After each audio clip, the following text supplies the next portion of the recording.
Shirt show. All right, let's go. Shirt show! Talking shirt! Shirt show!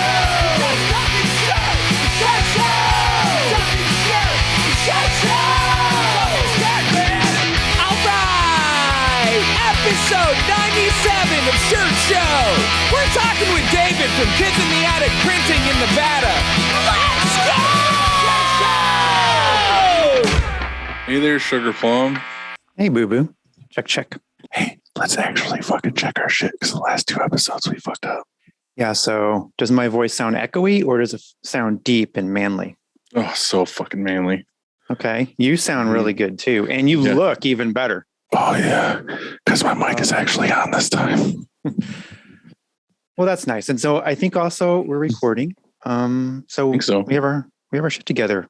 Okay. Mm-hmm. About time. Hey. It's only like almost 100 episodes.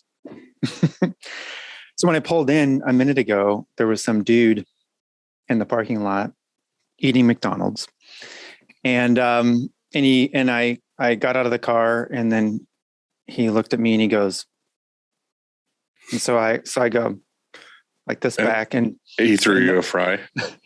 Well, no, he threw his fries like 20 seconds later. And then there's like a retaining wall out there, and then he jumps up on it and then starts walking. And he had a shirt tied around his waist, like a flannel or something. And then he threw it, like gone. I guess he was kind of getting heated, Maybe you shit on it. Yeah. And well, it's warmed up. It started off cooler today and maybe it's just getting a little too warm out there. And he didn't want, he's just come back and get it later, probably. It's snowing here. Are you serious? Mm-hmm. No fucking way. Yeah. I told you about my grandma shitting on my hoodie story, right? Shit on your sweater? Is that what you said? I'll make this short. I went to Colorado with my grandma when I was like, I don't know, 10 or 12 or something. And it was hot there. So I had like a hoodie on and I took it off. Train going by at like 100 miles an hour. I took it off and my grandma was like, oh, I'll like tie it around my waist. So I was like, okay, cool. And I think we were like headed back to the airport and she went to the bathroom and she like pulled her pants down to like go to the bathroom and then just totally forgot the hoodie wrapped around her waist. Oh no. Sat down on the toilet and like shit and pissed directly onto the hoodie, not like hoodie toilet bowl underneath. Shit and pissed all over my hoodie. And then came out and I was like, Grandma, where's my hoodie? And she's like, I shit all over it. So that guy outside probably ate McDonald's, instantly diarrhea into his shirt, and then had to throw it into your parking lot. Yeah, just like your grandma. So, I mean. Right. It probably was my grandma. It could have been. He was like, it was pretty far. It could have been a grandma. It just seemed like a guy. Does your grandma like have the universal, like what up? Head nod thing. Does she do that? She's like, so. Okay, cool. She's with it, Mm-hmm. I mean, what else? So what else is going on? We didn't talk all week. Well, I'm having a rough time, to be honest. Why? I think you know a little bit about it, but there's more, and I don't want to talk about it right now. Because then I'll start crying and then you'll start crying and then everybody will start crying. And so we're just going to leave it. We're just going to okay, cool. Not talk about this. Let's just fucking push it down. Yeah. Let's just keep it inside and lock that shit up. Bottle it up. Mm-hmm. No, but it's like, I think it's just a puzzle that I have to figure out and I will eventually. And that, just not yet. Not quite yet. Bud. I'm pulling for you. Yeah, but and I appreciate you, texting me all weekend about it just to make sure everything's cool. We actually did talk this week. I remember now. You called me. No. Yeah, you called me. Yeah, we did. Yeah, we did. Is that the thing that's troubling you? One of the and it's kind of what's that called when something gets bigger? Cool. I set you up and you had nothing. It's kind of grown. Is that the right word? Maybe? Oh God. Is that all you got to share for this week? Is it despair and sadness? Exactly. And I'm not at a casino. But I am wearing this sweater sweat turd, right? Yeah, Didn't I know look like a that hot sweaty turd. I had this on a couple weeks ago and you thought it was a sweater. So Yeah. I am wearing it. Cool, man. But I thought you were for sure going to comment on that, but you didn't. I was hanging out with my friend Sam the other day, and I asked him to sing me a song about the iPhone. And so Sam sung. So dumb. Oh, we're already at dad jokes? Well, I just thought that I would sneak it in. Like you weren't expecting it yet. And so you were like, oh, I don't know, Sam. Like, who are you hanging out with? And then. Well, you said Sam, and I was like, this isn't real. He doesn't have friends. That's pretty true. Hey, what's a kidnapper's favorite shoe? Nike, Adidas, New Balance, Vans. White Vans. Ah, man, I was fucking close for once. I almost had it. Almost had it.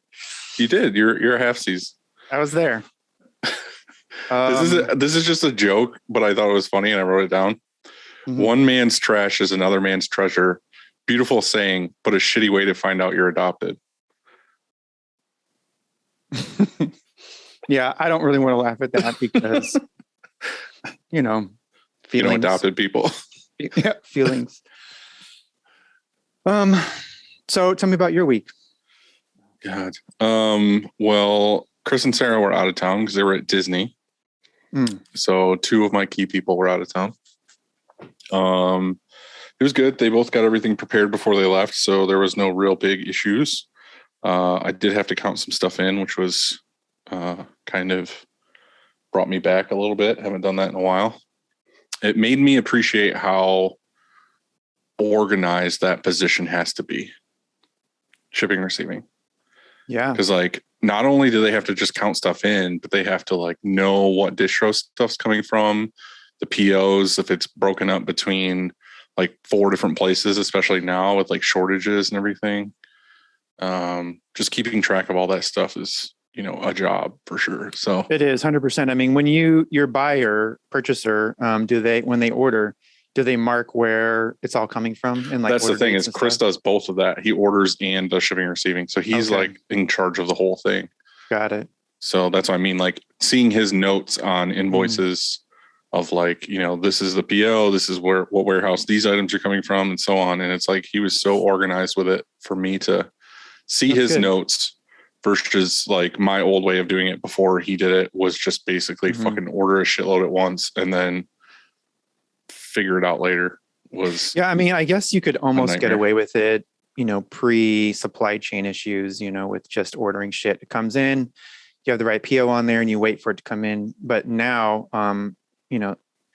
particularly now, it's just so hard. And also you can have an order come in next day and then it's waiting for 3 days or something for, to fill and the rest of it. You know what I mean? It's so hard. That job is a really hard job.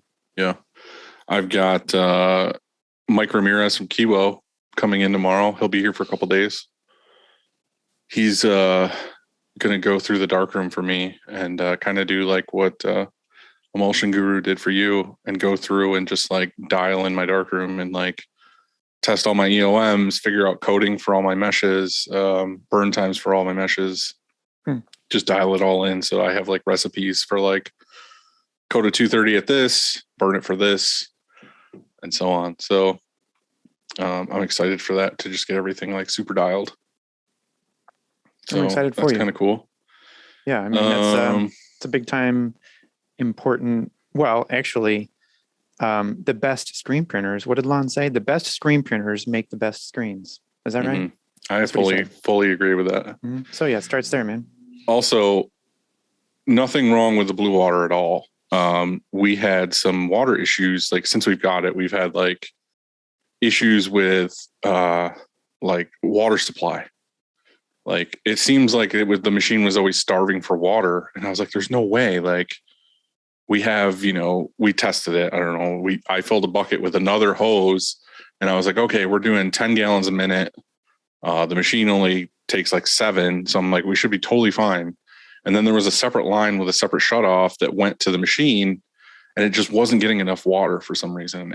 Me and Alex are trying to troubleshoot it. And we're like, all right, well, let's like get a water tank and we'll figure all this stuff out and get the whole thing done. We did a water tank, and like Alex super like came through and like got me a really nice custom water tank. And then we got like float valves and all this stuff to make sure the water shut off perfectly and got it all in. And it like blew a motor because it was like starving for water and like all this other stuff. It was just this whole huge pain in the ass. And after we replaced everything and troubleshot everything, come to find out it was a fucking shark bite valve. The actual shut off valve that goes to the machine that I put in was the problem. Yeah, we had a couple of those that we've cheated and done those shark bites, but and they do. They can work, but there's nothing wrong with the shark bite. It's just this actual valve. Like there's the opening in the valve to like let the water through. This one was like a shark bite shut off that was like a twist, on and off one, not like a ball valve. And if you look inside the center of it where the water would come through, there was like half of it, 50% of it was covered with a brass piece that like is the like plunger shut off. And then there's the actual plunger that like goes down and like shuts the water off. So probably like 75% of the fucking water like throughput through this thing was like shut off because of how this valve works. So I took that valve out, put a regular ball valve in, and it was like more than enough water. Like literally the float doesn't even move because the water keeps up so well. So after all this fucking headache and stuff I put Alex through to figure it all out, it was a $15 ball valve. Yeah. Fixed. So Alex, I'm sorry. Come on. Alex, I'm so sorry. But Alex, I'm also so sorry that you have to deal with Dylan and all of that shit. So I hope you charged him. But the best part of it was it's known, like we went through so much stuff to like troubleshoot to figure out what it could be. Mm-hmm. Now, next time a customer of his calls and is like, hey, I'm having these issues. He's like, I know exactly what it is. What kind of valve do you have? Sometimes that's pretty cool. Like you'll have an issue going on, in the shop, and you think it's like, you kind of go down the list and you're like, well, no, it's not that. And you finally figure out what it is. But while you're doing that, you learn so much stuff. Yeah. That's how I felt about our old Sprint dryer. It was like, I literally went through that thing, like every single thing in that, and like replaced it because I thought it was this other issue. I ended up being the last thing in the line. So like, I knew everything about that dryer, like what could happen, what was new, what wasn't. And it was like, it does suck to go through that process, but now when something happens, I'm like, oh, it's got to be this piece because like you got it out of the way, got it over with. Now know. Mm-hmm. I've been doing the same kind of thing sometimes. Yeah. Been there. But other than that, started really working on my New York Tea Club stuff. Mm-hmm. Got shirts ordered, got designs coming in, got new bags and stickers and all that stuff. So I'm excited to get going on that. Okay. Well, you got anything else? Because we've heard a bunch. So anything else? Like, well, I'm trying to uplift here because you're bringing it down. Mm-hmm. I'm really trying to like talk about progress. All right. Did you take any good shits? Oh yeah, definitely. Okay. Lots of good ones. Right. Okay, good. Well, so that was a good week. Mm-hmm. We got to actually get going here. No, we don't. We got plenty of time. We got all the time. Well, you told us about every single hour, every single day of your fucking week. So many other things I didn't even talk about that I wrote down. You actually wrote something down this time? Yeah. Huh.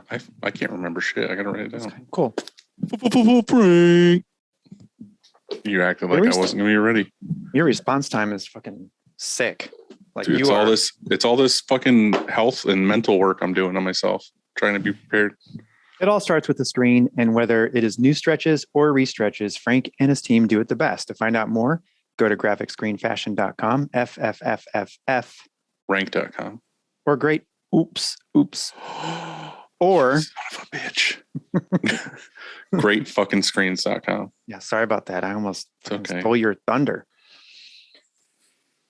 You all right, bud? You need a second?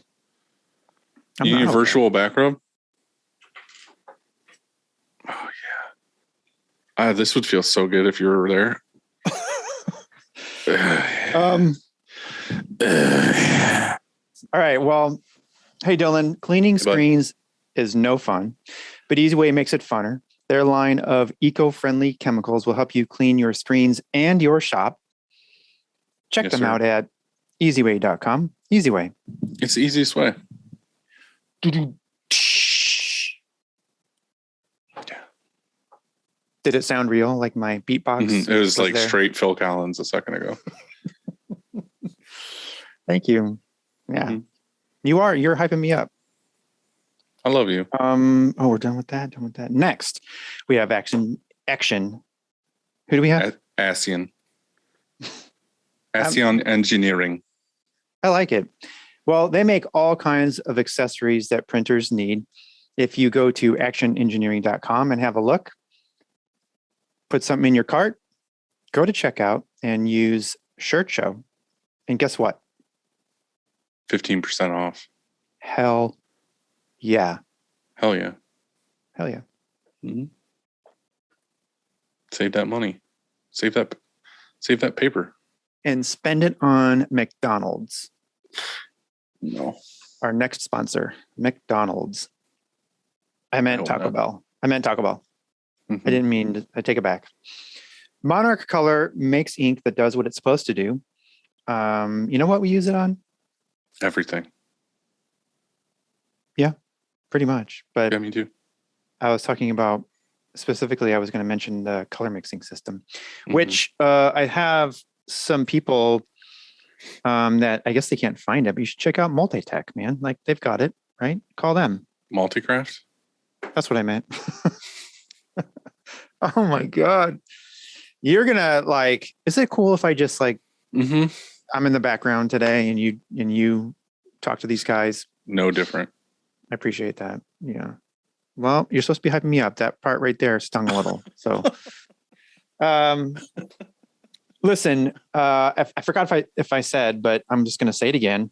You can learn more at monarchcolor.com. And don't forget, ink better, print better, be better. Live Moss. Monarch. Yeah, I tried to pitch my voice lower, but I was choking earlier, like Yeah. choking really, really hard on this shit because I took the first swig. Have you ever made? Were you going to listen to my story about choking? Oops! Looks like you interrupted, and you didn't really care. Are you choking right now? Are you I'm choking fine. right now? No, Okay. I'm fine. Good. You're all right. Do we need a mental break for a second? Tell your story. Let's hear it. Yeah. What were you going to say? I was asking you a question. My grandma shit on my sweater. Is that what was going to happen next? I could A tell. funny That's story, the same though, story is- you're wearing now. Actually, what happened in high school one time, we went into I don't remember what movie. We went to see a movie. Me and my friend Corey Solitrowski, That's not real. and we were wearing trench coats because we were fucking badasses. And Dude. it was bad weather outside, and it was cool. Don't worry about The it. last two kids that went to high school with trench coats on, that didn't work out very well. We weren't in high school. We were in a movie theater. Oh And God. We snuck in some Bartles and James wine coolers because Oh we my were God, Andy, underage. stop now. Somebody Wine bought coolers. it for us. Look, you drink. I What don't you even can get drink. back I then. don't even drink, and I know that's a no-no. You drink what you can get when you're 16 or wherever we were, and we snuck them in, and we probably had like 2 each, which is a lot. Wow, man. And, How are you still alive? And Corey started like nodding off or something, and then he threw up all over the people in front of us, in the row in front of us, and my fucking trench coat, not his, mine, because it was like this or something.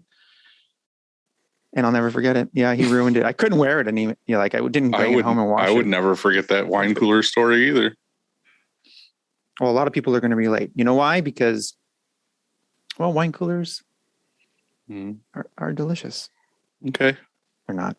All right. So what was your story going to be? It wasn't the story. I was talking about Monarch. Have you ever made a color swatch? Like your whole, like, because you used to do this. I don't know if you still do, but you have like stock colors, right? Yeah, Dylan. Do you make like a underbase versus no underbase, like full t-shirt of all your colors so that your sales staff can look at it and say, this is the right color for the shop? No.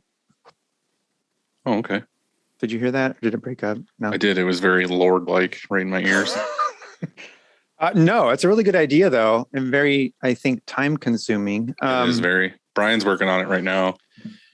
Yeah, there's we print for this, brand quotes, and whenever you go to their shop, let's call it, they have an entire wall of all the Pantone colors they use, and they have that exact thing. They have it printed on an underbase, printed not on an underbase on a black shirt, and then they show it on a white or something, underbase or not underbase. That's what we're doing. We're doing 40 stock colors that we picked. Holy balls, God. Okay, well, that's so it's like a whole front of a shirt, and we're doing like 5 or 6 shirts. So it's like all the Monarch colors, stock colors, and then our other like ones that we deemed. I don't like it on a shirt. I don't like that. Why? I like it just on material. That way you can keep it in sort of a book, like a flip page thing book. You know what I'm saying? Yeah, I get that. I don't know. But I just wanted it to have it to where we could like tack it to the wall. It doesn't have to be like t-shirt form, but I wanted it to be printed on a shirt that we would actually see it produced on. Well, when you say shirt, a shirt's made out of material. Right. And so you could print it on material, right? Yeah, I just wanted it printed on like, Bella 3001 or whatever, a CVC, to say like, this is what it's actually going to look like printed underbase and no underbase. But, they're also made out of material. Like a yes, I get this. You fucking and prick. So you can print it. Mm-hmm. You could cut one of Keep those saying up, the same thing I'm saying. Okay. Okay, cool. Did we get everybody? We got Monarch. We got Easy Way. We did, yeah. Frank, Action. We did. Okay. And you're supposed to right now ask me who we're talking to today. Andy, who are we talking to today?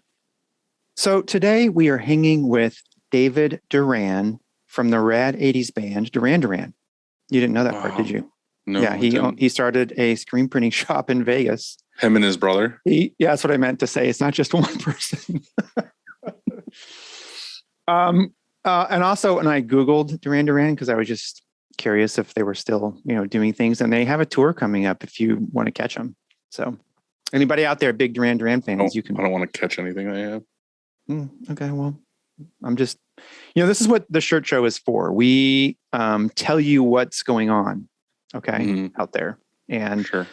There's probably a Duran fan out there in the audience somewhere. And they're going to be like pretty stoked when they hear that. Holy shit, there's a tour. There's a tour. And not only that, we're talking to a relative or who knows, maybe wouldn't it be cool if it actually was some sort of relative? But anyway, but he is from Kids in the Attic Printing, and it's located in beautiful Las Vegas, Nevada. I wonder if him and Kevin fight over business. Like actual fist fight? Mm-hmm. Well, I don't think they do. You know why? Because Las Vegas is a big city. It's probably the size of St. Louis, and St. Louis has 25 printers, and we don't fight. I bet there's way more than 25 printers in St. Louis. Well, maybe so, but we don't, because fight. It's because you're the St. Louis world champ, Andy. No one thinks of any other print shop when they think of St. Louis other than the Kong. My fighting days are pretty over. I'm pretty sure that every single one of those shops could kick my ass. But I train. I'm getting, I don't know. I was there the other day. I'm surprised you fit in that sweat turd. He noticed I was looking. I was like cut, dude. He was like, man. Yeah. Like a V. You got those sex lines? No, I don't. You don't have those? I don't know what they are. Those ab lines that, you see them go cut hard, towards your crotch. Those are sex lines. Those are what ladies fucking go crazy over. Oh, okay. Yeah. I draw mine on. I must not have them because you have no idea what I'm talking about. No. Mm-hmm. I have washboard abs though, if that's what you mean. Like you play the spoons. Yeah. Okay. All right. Are you ready for this? Yeah, actually he's here. And it is 3:59. Look at that. Wow. Man, we got this timing shit down. Hell yeah. Okay, stretch her out. Oh, dude, I've had such bad sciatica lately. I can't even sit at my desk. I'm like, You want me to? I'm I like was just debating getting a standing desk. We have 1, 2, 3, 4, 5 here, and they're different types. There's 4 that are the same, and then there's Rachel over in Britter. She has the one that can just like goes up That's what I and need. goes down. Yeah, That's what I need. I need to put it on my current desk. yeah, that's the way to do it. I like that a lot. Yeah. So, I support that. Thanks, man. Are you stretched? You ready to go? Let's bring this boy in. He's singing Duran Duran when it comes on. I hope so. Can you name one Duran Duran song? Fuck no. I got it. I got one. You ready? Hello. What's up, guys? What's happening? How are you guys doing? For like 1 second, I thought you were like in a convenience store in front of like the beer cooler. They wouldn't let me in, so I had to try another location. Oh, okay. That makes sense. What's up, dude? How are you? Not much. How are you guys doing today? I literally just got back from seeing Sonic 2. Oh, with the what? kids. Nice. How was that? It was awesome, actually. It was way Yeah? better. Well, I wouldn't say way better than the first one, but it was in my opinion, it was better. It was action packed. Oh, very cool. Did I'll you have to see the check it first out. one? I haven't. I'm a big Sonic fan. Played it for a while, but yeah, I haven't been to the movies in a minute. So My son is a big Sonic fan. Like he plays all the games. It was like, I feel like that was the first game he ever played with Sonic. And then there was that whole controversy over the first movie because they like animated him and he looked super goofy. And then like all the fans like boycotted the whatever the movie house, and then they sent him back for like, revisions. redid the whole thing. yeah, Yeah. So no, it was pretty cool. That's a nightmare. Yeah. But that's my Sunday so far. What about you? Just relaxing. We did some printing yesterday. We're trying to hit some deadlines for this week. We got Viva Vegas coming up and 420 coming up as well. So it's pretty big out here in Vegas, and a lot of people are trying to get some stuff printed before then, and Earth Day as well coming up as well. So just trying to catch up. So you guys have been pretty busy? Yeah, we've been real busy. That's crazy. Yeah, I'm like still in that weird limbo, like of like it's starting to pick back up. Like Andy, have you been busy? Ours is sort of kind of comes and goes, ebbs and flows. I mean, it's 1 week, it's stacked up pretty good, and then it'll thin out again for a couple of days. Yeah, it's it's not weird. It's not solid yet. It's Yeah. close. Like we've been busy with like some big projects, which it sounds like you're busy with like Vegas projects. Yeah. But like just like the regular flow of like regular customers has been so hit or miss. It's, we've been lucky. I think from January, even at the end of the year, we've been nonstop busy, and I can't complain, and I won't, but I'm happy it's coming in. Mm-hmm. And Was that and people- is that normal for you to print on Saturdays? I mean, is that a thing that's like a weekly thing? Everybody knows that we're open Saturday, or I guess maybe just production's open. The front isn't. It's just production. And it's usually it's rare. It's not, there's times where we'll be like, okay, well, we need to get this done. So let's roll in Saturday, crank it out, kind of get ahead of ourselves for the next week coming up. But yeah, we're looking for another press to hopefully help us out with that down the line. We just got one auto right now. So I think that might be able to help us ease out the 1 color, 2 color items while we got, the press going on 8 colors or 9 colors. That's the greatest thing is when you have 2 presses and you can like, coordinate it. So, this press is doing just like you said, 1, 2, 3 color stuff. And this other one is doing, That's what we just bought the higher ones. However, I will tell you that now that we have this 14 color, I swear we probably run 10 jobs on it with just white ink. Oh, really? Even though yeah, it just happens anyway, but I mean, but it's just a great option when you have more than one press to do, just like you said, especially when you're doing like fronts and backs, Oh, absolutely. Sleeves, inside labels, all of that. Yeah. Are you guys running a couple manuals as well, or just the auto? We have one manual. We do like to run majority of it on the auto though. Just like the way it comes out, the way it looks. And I think that we're just pushing away from the manual. Our shoulders aren't as tough as they used to be. And, Mm-hmm. and but we still print on it. Like I said, inside labels, small little things, maybe a small job we'll throw on there. Mm-hmm. Yeah, I remember we had our manual still going when we had just one auto, same thing, kind of like one color, two color kind of stuff. But yeah, definitely getting another auto for that is gonna be super nice. Is the dryer that you have now, can it support 2 autos, or would you have to upgrade that too? I think it can support us for a little bit. We might have to extend it out a little bit just to kind of be able to throw enough shirts on there. It's pretty short, but I think it can run us for maybe 2 autos for a little bit for the time being. I love it. It's a great dryer. What is it that you have? Radicure. Okay. Yeah. Now being in Vegas, are you getting a lot of work from Vegas? Like, is that where most of your stuff comes from? Oh, totally. Yeah. Yeah. It's a lot of small businesses. We work with a lot of breweries, a lot of mom and pop shops, just some clothing companies as well, a lot of retail. We don't really go for the casino work. So we kind of steer away from that. They like to hit us with the net 90s or just be super anal on colors and stuff like that. So we steer away from it and try to stay with all the smaller businesses. That's funny. So is casinos, I've never dealt with a casino, but is it just because they think that they're so big that they have like special throwing their weight around kind of thing? Yeah, I think so. But also I think at the same time, like I said, it's they want to do those net 90s. They want to kind of take their time to pay out, maybe receive the product and kind of push it back if it's not the way that they want it to look. And I think they kind of do come in with that, you know, my dick's bigger than yours kind of thing. So yeah, it is tough. And, you know, sometimes we just got to the point we just don't want to deal with them. Yeah. I mean, that makes total sense. You know, it's not our niche. Yeah. And the house always wins. And so Exactly. Yeah, exactly. Ooh, I see what you did. Yeah. What else is in Vegas that's like a really big thing other than casinos that you try to go after? Restaurants are great. I love working with restaurants.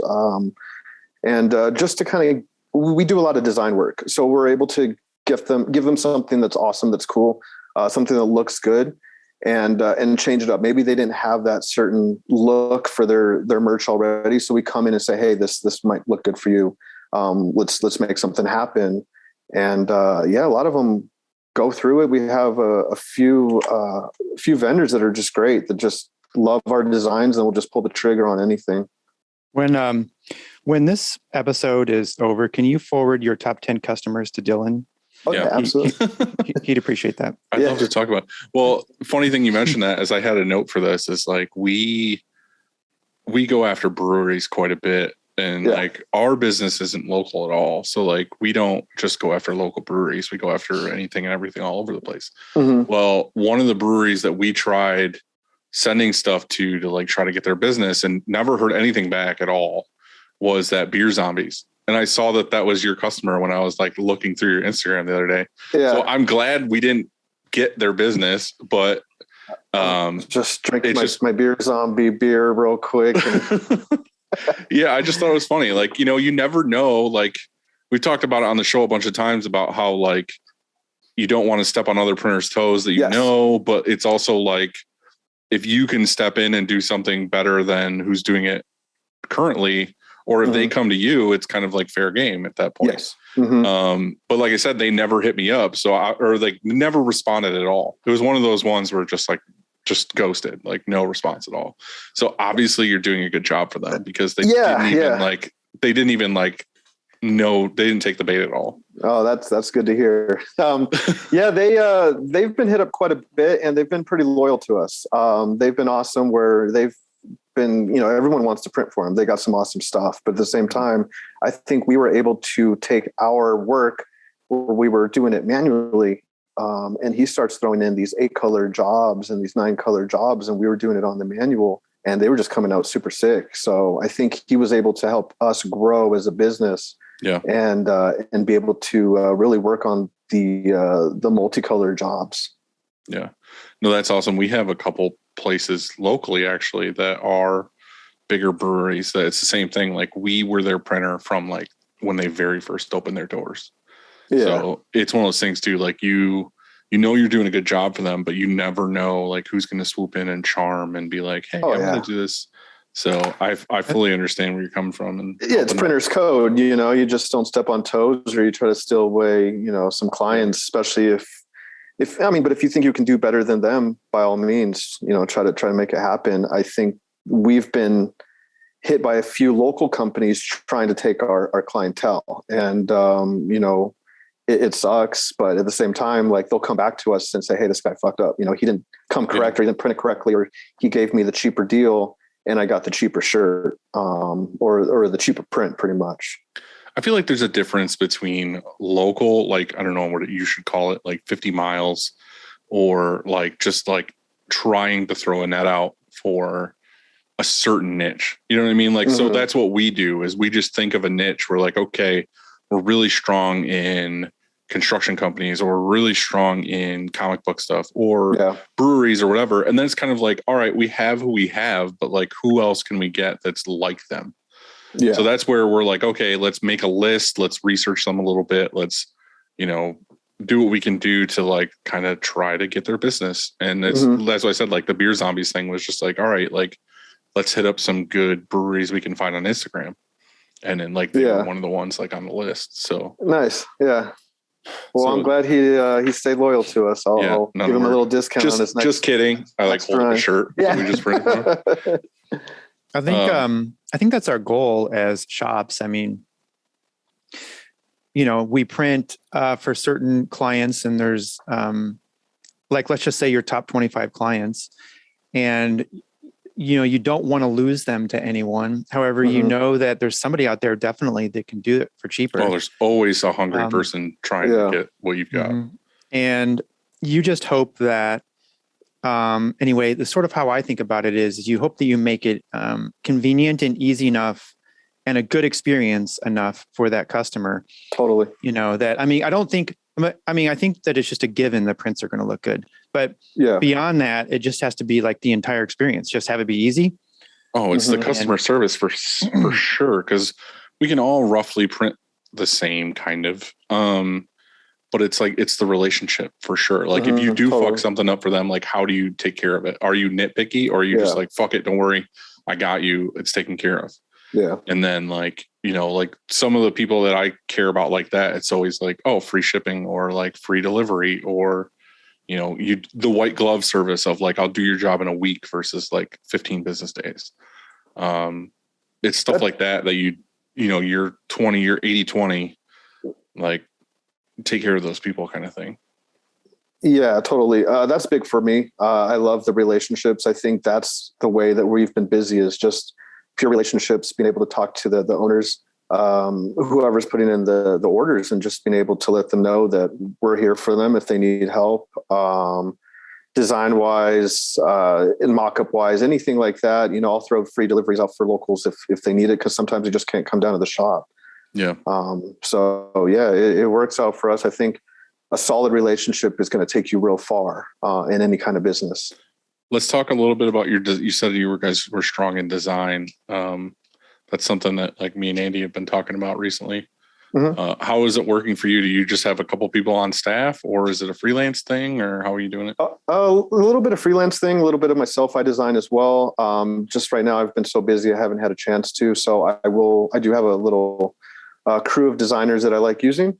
And then, it just depends on the style. It depends on what kind of style we're going for with that design, and how we want it to come out at the end of the product. So you know, it's been great. Like I said, sometimes I'll get a stock of certain designs are going to go for a niche, maybe for barbers, and I'll start going after my barbers saying, hey, I got this design, let me know. We do a lot of plant stores too. Here's some plant designs. Let me know what you want to do. If you don't want it, I'm going to maybe sell it to somebody else. So you're pre-making stuff sometimes? Sometimes, yeah. If I have a feeling, if I'm just on this niche where I'm like, oh, this looks great, I'm going to design this. This is coming out super cool. I got to sell to someone. It has to be a shirt. Let's make it happen. But if they come to us, we'll design something out. Do you ever go after new customers with that kind of stuff? Because we've done that before. Like I'll hit up a designer and be like, hey, I really want to work with this customer, say it's Beer Zombies or whatever. Yeah. I'd be like, all right, make me like 4 sketches, because usually my designers' sketches they don't look like fucking pencil sketches. You know what I mean? It's like, Yeah. a lot of times you send people a sketch and they're like, perfect, go ahead and run it. I'm like, no, this is a sketch. Like, Yeah. we still have to clean this up and like do everything else. So a lot of times I'll hit them up. I'm like, hey, can you make me like 4 sketches? And then I'll send it to that company and be like, hey, like this is something we could do for you. Are you interested? And like, you know, obviously there's more to it than that, but do you do that? And does that work for you? Yeah, it does work for us. If there's someone that I'm going for, if I want to design for them or print for them, we'll kind of go, hey, this might work. But at the same time, you know, it's kind of going back. I don't want to step on anyone's toes. I don't want to take over, you know, if they already have a designer or the printer.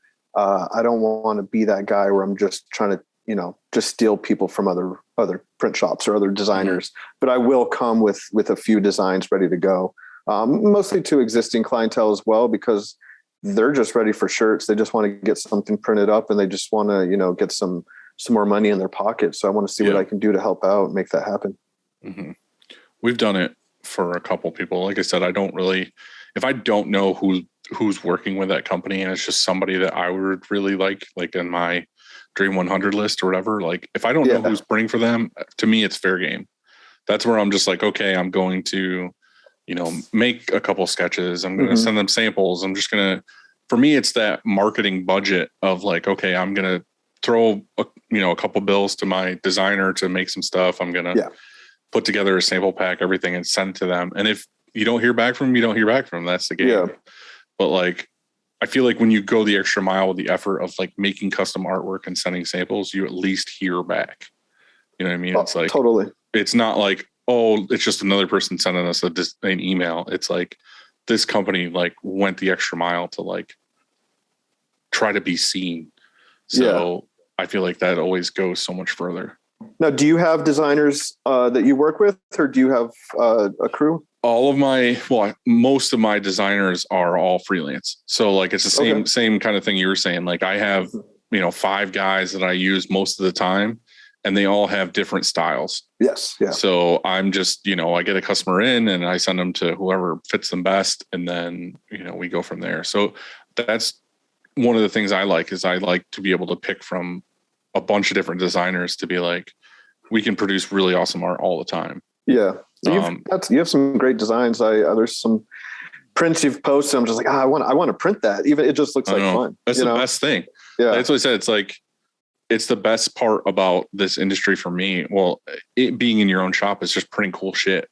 You know what I mean? Yeah, totally. The whole shop's behind it. Like, the art department puts it out and he's proud of it and stoked to see what it's going to look like. And then the printers on press are like, it's the best feeling when you see a printer on press getting ready to do a job. And then they run to the spare shirt bin, like where we have like extra stock. And they're like, oh, I'm grabbing one for myself. Yeah, totally. You know what I mean? And then they print it and you see in like 3 days, they're wearing that shirt. Yeah. It just lets you know like, that, hey, don't wear that around the client. Don't wear it around. Yeah. And they pick up the shirts and they're like, oh, where'd you get that color? I'm like, oh shit. I really like it on that. I really like it in a red. I'm like, oh, you only ordered black, but yeah, it looks pretty sick. Mm-hmm. For us, we have always been and have built our shop really on just design. That's how it was in the early days. And we had at one point 5 designers here like every single day. A few have moved on and I have not replaced them. And I've decided I sort of have with somebody that was here and she's taking on some of that work. She's got like 1 foot in embroidery and then 1 foot, I guess, in the design room. And she really wants to ultimately be in the design room, but we have decided to make a shift here and try to outsource our art. And so, I should say maybe outsource 80% of it. And like 20% we keep here, like 20% of the creative fun stuff we keep here. And then 80% of the production art, let's say, we're going to outsource. And I'm not sure how. It's going to take a minute because, I think coordinating that and ironing out all of the details, like the back and forth, because when we receive that art back, it's not only just finished art, it's also we can output it. Like it's files that goes into a hot file in our screen room, and then we can just output. I think that it's going to, I'm stoked because of this, because finding and hiring a designer anymore in St. Louis is not easy, and it's very expensive, and it takes a long time to train them. Yeah. For the screen printing side of it. Yeah, maybe they're a good designer, but can they design for t-shirts? And so I've gone through that process a ton of different times, and it's almost not working out anymore.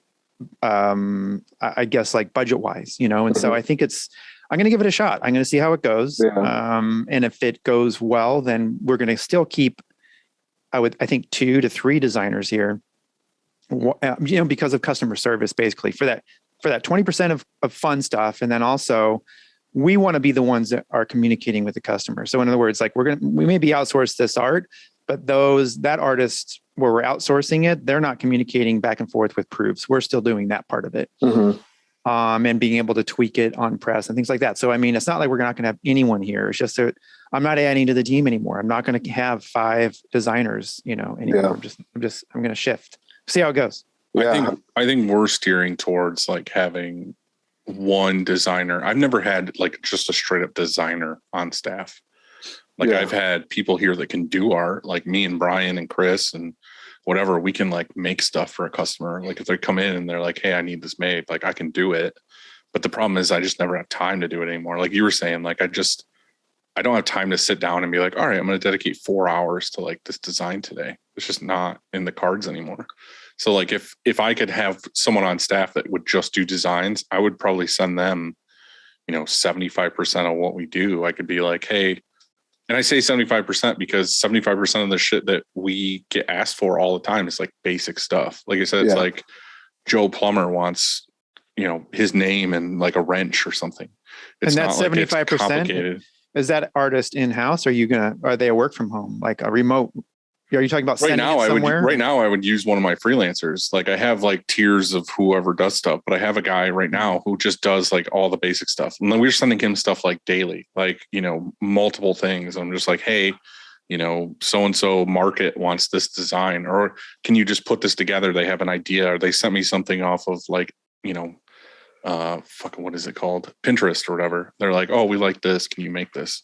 And, we just have a guy where it's daily. It's like, oh, send this to him. He'll knock it out quick, give it back to us. And it's always like a 12-hour thing where he's just like, oh, hey, here it is. Here's a bill. And it's cheap, but like that, what it costs me, I mean, I'm billing the customer for it. So if anything, we're making money on artwork because, it's not like we're ever losing money, and I'm not paying a staff member to do it. So, with free art, I'm just saying that like, if we get a customer that wants something done, we're always charging them like an hourly rate of like, this is what it is to do art. But I always kind of get these jobs or get these things here where I'm like, man, I wish I had an artist on staff that could just do those easy customer jobs, but also like do stuff for the shop where I'm like, oh, I'd really like to put together like an email blast or like a newsletter thing or, a promo photo or something. I just don't have anybody here that could do that quickly. Well, at the same time, I think, Andy, you said it's finding the right designer that can design for shirts. Mm-hmm. And I think when I was starting to design and rolling into the screen printing industry, I think I had to change my style up. I had to change up how I designed for it to fit onto t-shirts to be able to be screen printed or to burn into a screen. It's not that easy. There's people that love using gradients and, we can halftone those all day, but everything's it's such a headache. Yeah, exactly. There's little drop shadows and, there's little things hidden in there. And it's tough sometimes. So some of these freelancers that we picked out weren't necessarily t-shirt designers, but they were designers that used like thick black lines or, it's a lot of spot color stuff. You see all these designers all the time that look like it's like a painting. And it's like, yeah, that's cool, but that's a big pain in the ass to print. Yeah. It's not that it's not printable. It's just one of those things where it's like, do you want to gamble? In the ass. Yeah. Or do you want somebody who can like illustrate something with like thick black bold lines where it's like spot color, flash black. Boom. Yeah. It's like, all it's right, easy. Cool. Yeah. It's good to go. We have a lot of tattoo artists that send us designs and they're on this Procreate. Mm-hmm. And I try to set them up like, hey, I need it at this size. I need it at 300 DPI or, I'm getting it at 72 DPI. 3x3, and they want it massive on the back of a shirt. And of course, they're using brushes and everything possible in the iPad that's given to them right now. So that's kind of the point where I'm hitting a little roadblock, trying to not teach them, but kind of point them in the right direction. What's going to work for a shirt. I mean, granted, we can separate it. Just it may not work or look as clean as it could on a t-shirt. Mm-hmm. I don't know why I've never brought this up before, but there was like a side business thing that I tried. I don't know, it's probably like 5 years ago now, with a really good friend of mine who's a tattoo artist, and he's like a really big tattoo artist too. And we were like, oh, let's do, like, he has a ton of connections in the industry, in his industry. We were like, let's make like a collective. Is kind of like a fulfillment store, but it was for like all tattoo artists, where it was like, okay, cool, let's like make 4 designs, we'll put it on the website, we'll make a store, we'll front the merch, we'll fulfill it and do the whole thing. You just make rad art and send, obviously push your customers. Kind of the same thing that what we do now. But the problem I had with that is all the tattoo artists that we started using for it had no idea how to design for t-shirts. Like everything they were doing was like all shade, like every design was shaded to fucking back. And it was like they would do a tattoo, you know what I mean? It was like everything had every color had blends. And it was like, it got to the point where I was just like, dude, like, I don't know if I want to do this, because my part of the bargain is I have to set up a store and set up the whole thing, which kind of sucks. Like that's like the least fun part of the process. But the other part is all of their artwork is a pain in the ass to print. Like, it looks cool and we could do it, but it's just like, fuck. So that kind of like, that business just kind of like faded away, because it was like, I don't want to put time and energy into this, because we want to get any and every tattoo artist out there to work with us. Yeah. If we were just doing DTG, it'd be perfect. It was like, okay, cool, hit print. But because we're screen printing everything, it was just like every design was just like, and the thing is, for us, it's a gamble too, because we were fronting all the merch, everything. They just had to like push it out there. Yeah. And it was like, if I had to print 50 to 100 of every design like that, it was like, oh, such a pain in the ass. And then find out it doesn't sell. And then you're just like, cool, I'm glad I put all that time and effort into this artwork that just didn't sell at all. Totally. Ellen, I've told you to get a DTG. How many times? How many times? So there you go. There's your answer. Okay, cool. So thanks, man. You're welcome. So, Dave, how did you get started in screen printing? How did you end up with an auto and the shop and everything else?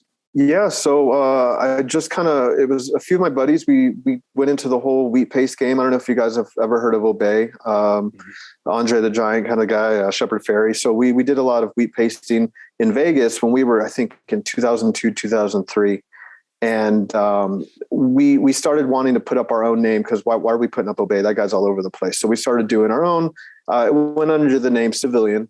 And then so we started rolling into a clothing company. And then from that clothing company, we just got this demand. People wanted what we were putting up on the streets, on the shirts.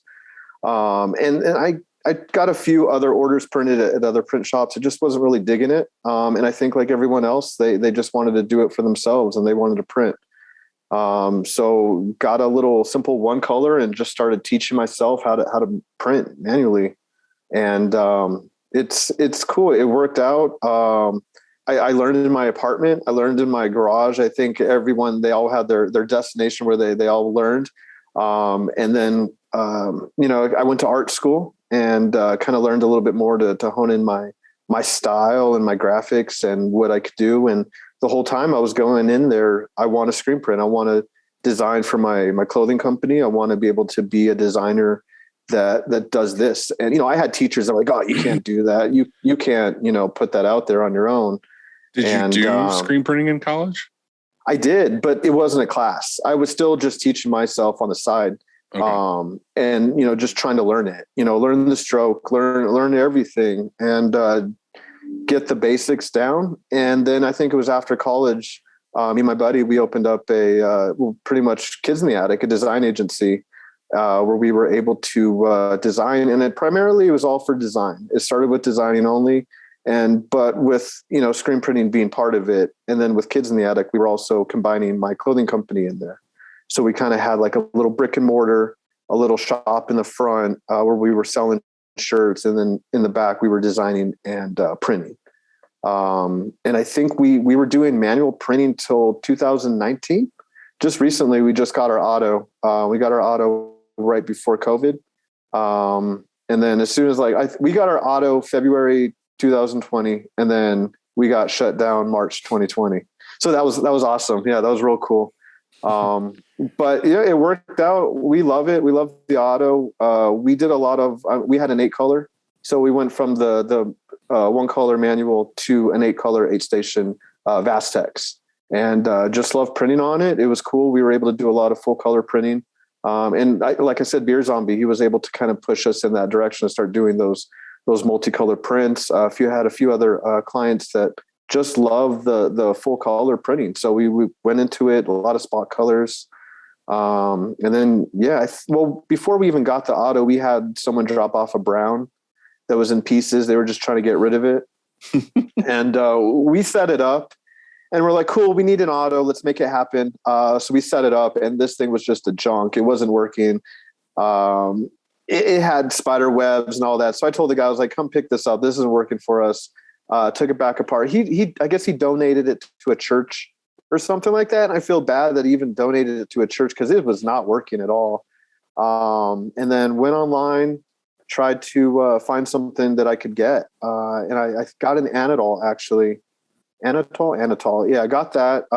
Sent the guy money for it. And then he just ghosted me. So he disappeared, didn't get it to press. Wait, so you sent him a deposit, like a PayPal? How did you pay him? We wired the money. Yeah, we wired the money bank to bank. And then I just didn't hear from him. It was like 3 or 4 days. Didn't hear from him. I was like, hey, we need to get this press down. I needed to figure out how to create it and get it. How much did you send?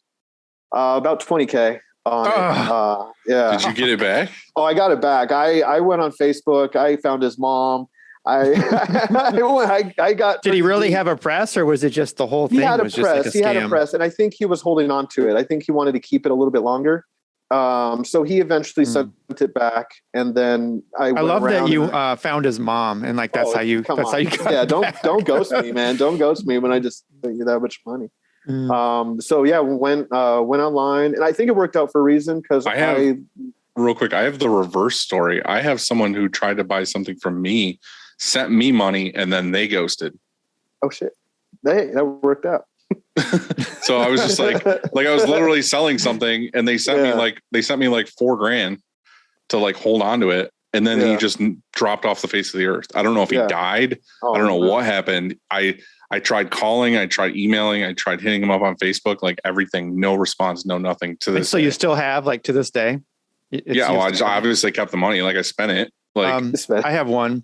So when do you ever have, and this isn't like this doesn't work out in our benefit or anything, but do you ever have customers that pay in full for their order? You print it and then it sits there and they never come and get it. I've had that before. Yep. We have boxes right now. They're just waiting. And I'm calling them like, do you want me to drop this off? I'll take it to you.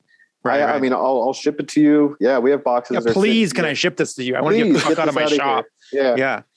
I've had that with redos too. Like we do something and then they order more, or they had an issue with like 1 or 2 or something. And they just never, like they complain about getting something redone, and then we redo it and then they just never pick it up and it sits here forever.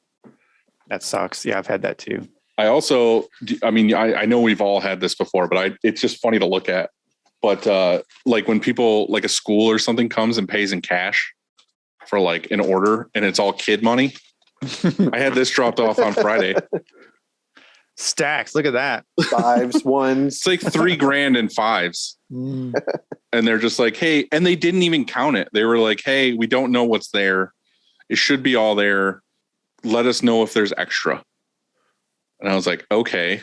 I always, and I know maybe this is, I know it's time consuming, but I always count it right there in front of them. That's the thing. We weren't fucking counting this at the counter, like with her there. I do. So Morgan counted it like right after she left. And I think they were short 30 cents or something. Like there's some change in the bottom of this. Yeah. I'd tell them that too. I'd say, hey guys, like, actually, we can't do your order until you drop off 30 cents. Yeah. We're waiting on that 30-cent deposit. but I don't even know where we were. You're talking about orders that get stuck. Oh, you were talking about the guy, the ghosting. Yeah, so he ghosted us, and I got our money back, and I think it worked out for the better. We were able to kind of look around, do a little bit more research, and I don't think I was just trying to get an auto right away, but I knew it was time. We were busting out a lot of orders on the manual, and like I said, our shoulders were killing us. You know, we were trying to do it all the time and just meet deadlines. And we were there till early in the morning, 3 a.m., 4 a.m., sometimes sleeping at the shop. So, you know, I think it's that point where you just need to upgrade. And it worked out. We got the M&R, I got the Sportsman. We waited on that, and I love it. It's a great press. Did you buy that new? Yes. Yeah. Bought it new. See, that's the other thing too, is like, we were in that position too, where when we first wanted to get an auto, I was like trying to save money, and I was like, oh, I'll get a used one. And I went and got a used press, and it was just like a nightmare. It was like, we didn't even sell it. We cut it up. Like I bought like a fucking industrial like bandsaw with a metal blade on it, cut the press up and took it to the scrapyard. That's how shitty it was. Damn. I think we printed like 4 jobs on it, and we kept printing everything else manually because it was like horrible registration. It was a precision oval. It was like this old press, oval press. Yeah. And it was a death trap. And like I said, we ended up fucking cutting it up and scrapping it. And that's where I like learned, like, it was like red flag for me, where I was like, I'm going to buy brand new. Yeah. So like, I know like everything about this press. I know who had it before. I know its flaws when they show up. So, yeah, so you've been pretty happy. Yeah, I love it. It's been a great press. I'm looking for a second one now. I'm thinking this one's going to be used, just that we know how to run it now. We know how to get the auto going. So I think, you know, I might be looking for another Sportsman, or I'm just looking for an 8 color, maybe a 6. So just a little bit smaller than what we have now. Mm-hmm. I just bought a 6 color Sportsman. Oh yeah. Mm-hmm. New or used? Brand new. Okay. Yeah, I'm waiting for it. Oh, okay. There you go. It's got those turnarounds now, are a little rough. Yeah. But yeah, I think the problem is that stuff's real hard to come by right now. Oh, absolutely. Brand new and used. You know what I mean? Even if you buy it used, that's going for what it is, like new retail prices. Yeah. So good luck with that search. Yeah, thanks. Yeah, thank you. Yeah, it's on to another one, but you know, it'll happen when it happens. I'm not trying to force it. We were talking about before, like how we were talking about tattoo artists and how that stuff would kind of be good for digital. You guys seem to be kind of heavy into digital with, you do a lot of stickers. Yeah, we do a lot of sticker printing. So what made you want to get into that? Was it because you were doing a lot of like the, like posters and like wheat paste stuff? Yeah, it's totally going back to us just hitting the streets and putting up posters and stuff like that. I really love stickers. I put them up everywhere. I have stickers in my back pocket. I'll go anywhere and I'll put a sticker up somewhere. And it was something that I wanted to do. So yeah, digital printing for stickers has been awesome. That's another machine I'm looking to get into the next year coming up, is an upgrade of what we have now. Are you finding that it's like a really good part of your business? Like it's really profitable? Absolutely. Yeah. It's a great markup, has good margins. And it's a good seller for shirts because, hey, we can sell you, 50 shirts. And then at the same time, let's sell you 100 stickers. It's great. I love it. I think it helps out clients. I'd like to get embroidery in sooner or later. So we have that trifecta where I can hit them with the stickers, the shirts, and the hats, and try to be right. One-stop shop. But I don't want to keep saying the one-stop shop, and everyone loves that, but it's not really as much as what we want. Are you okay with that though? Like as far as like staffing, like. Because if you got embroidery, are you going to spread yourself thin where you're in charge of stickers, screen printing, and embroidery? Or are you going to try to find someone dedicated? So I have a guy for embroidery that I love, that I that's one beast I don't want to tackle. I would just like to bring it in and have him run it. I have a guy that's insane. That's awesome. I don't think I could even step into that realm of embroidery. That's just another beast. I don't think I have the time to learn. Yeah, me either. But that's an art of its own. I think it's great. It's what he does is amazing. So yeah, I've been chatting with him, hopefully to bring him in down the line when we get a machine. For vinyl, we have a guy that's solely vinyl. That's all he does. And And then I have our guys that are for screen printing and on the press. Yeah, I would like to get another vinyl guy soon to help our guy out now. And then I'll jump on vinyl every now and then then do the sticker printing. But yeah, it's not that hard when you get it down and you have your routines. It's real fun. It's something that you can do and just slap up random stickers and just make goofy stuff. Are you using it as a sales tactic too? When like, say someone comes in just to buy screen printing, do you ever just take their artwork and make like 25 stickers with it and put them in the box so that customer's like, oh shit, I'll order stickers next time? Yep, totally. Yeah, I'll do that with a few orders of, someone that will maybe mention stickers, like, oh, you guys do stickers, and maybe I'm just digging the design. I'll throw it on the press real quick and do a quick little 25 and then be like, here you go. And then maybe a few days later, they'll say, let's run some stickers. Let's make it happen. So, yeah, I like it a lot. It works out for us, and just being able to pull that upsell, it helps us out. Yeah. It's one of those things, like I'm with you. Like I love stickers personally. Like I always do. Like I order stickers for us because we don't do them. But I just love doing like sticker swaps with people. And all of our, like a lot of our doors are like fully coated in stickers. Yeah. I've always wanted to get into it and have it, but again, I feel like I would need someone who knows all about that business, like knows all about like how to make the best possible sticker, and just be like, okay, you're hired. I bought the equipment. You run this part of the business, because I don't have the time to like troubleshoot it and figure it out. And then I feel like I would be robbing Peter to pay Paul at that point, because I would be, something else would be slacking because I'm trying to learn that. And I just, it's tough to balance out, it's real tough to make sure that everything's balanced, that both presses are running smoothly. We've hit times where, the sticker machine needs a cleaning or it needs maintenance or something, puts us down.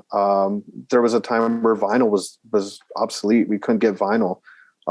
So yeah, it's just making sure that everything is smooth and balanced. But after that, if everything's oiled, it's a good machine. We're running real smooth, and I'm quality's nice.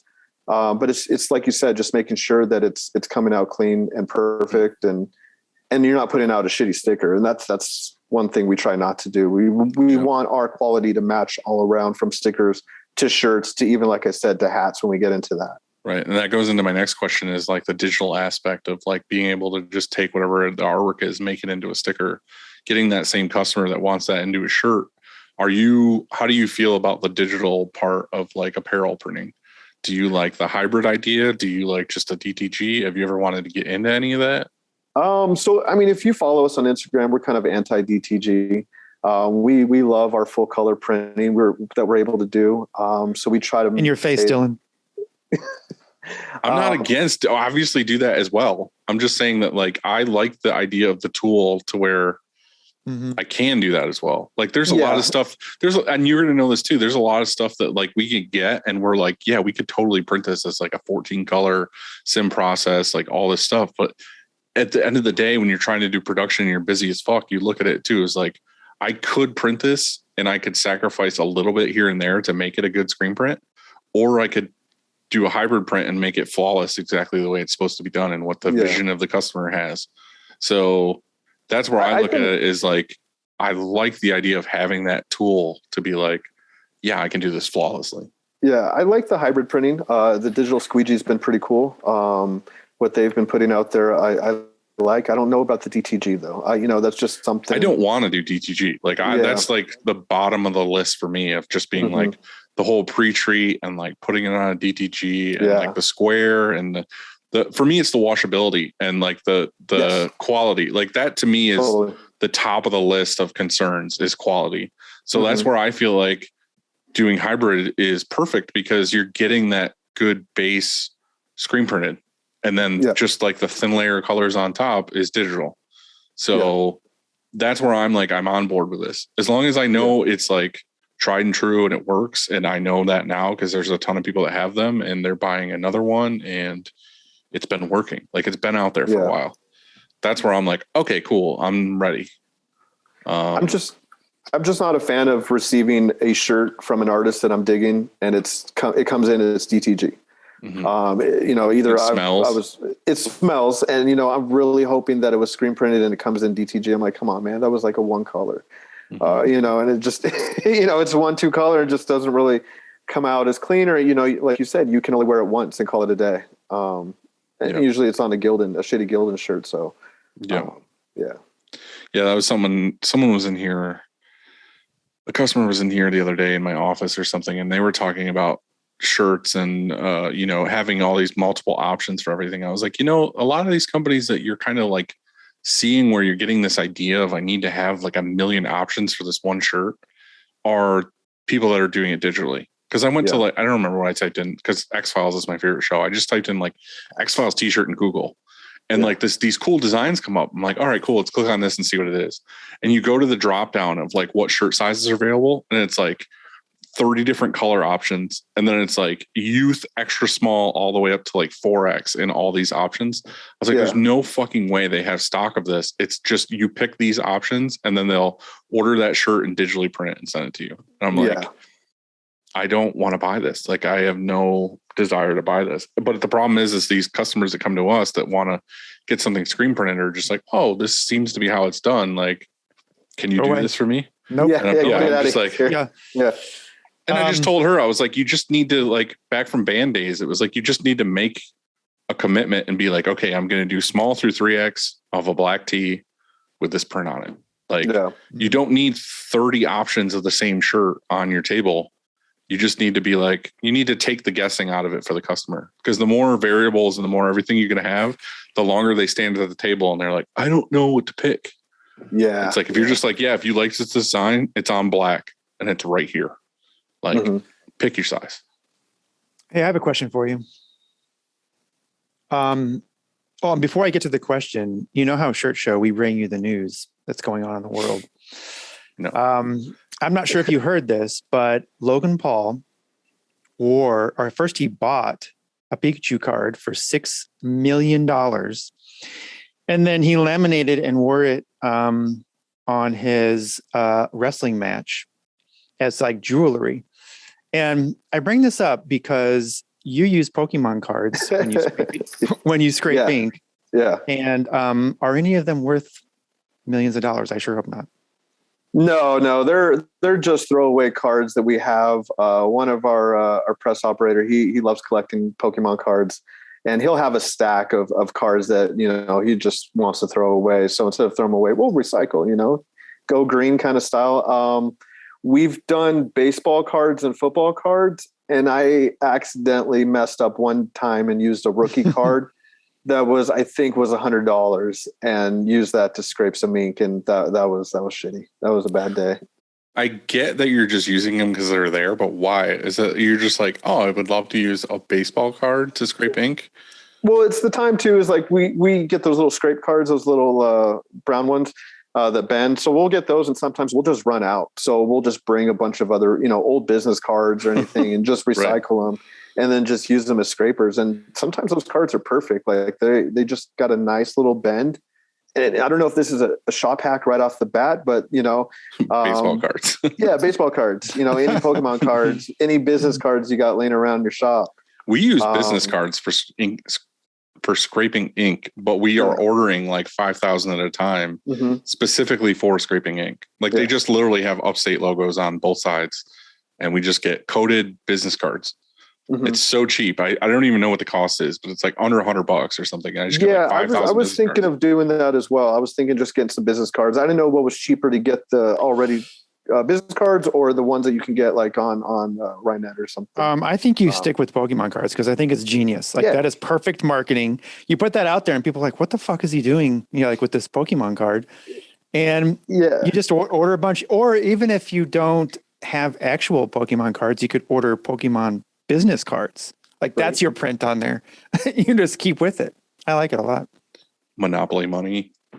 I always have to double check, or I'll ask the guys, can I use this card? Because right after that rookie card mistake, I don't want to do it again.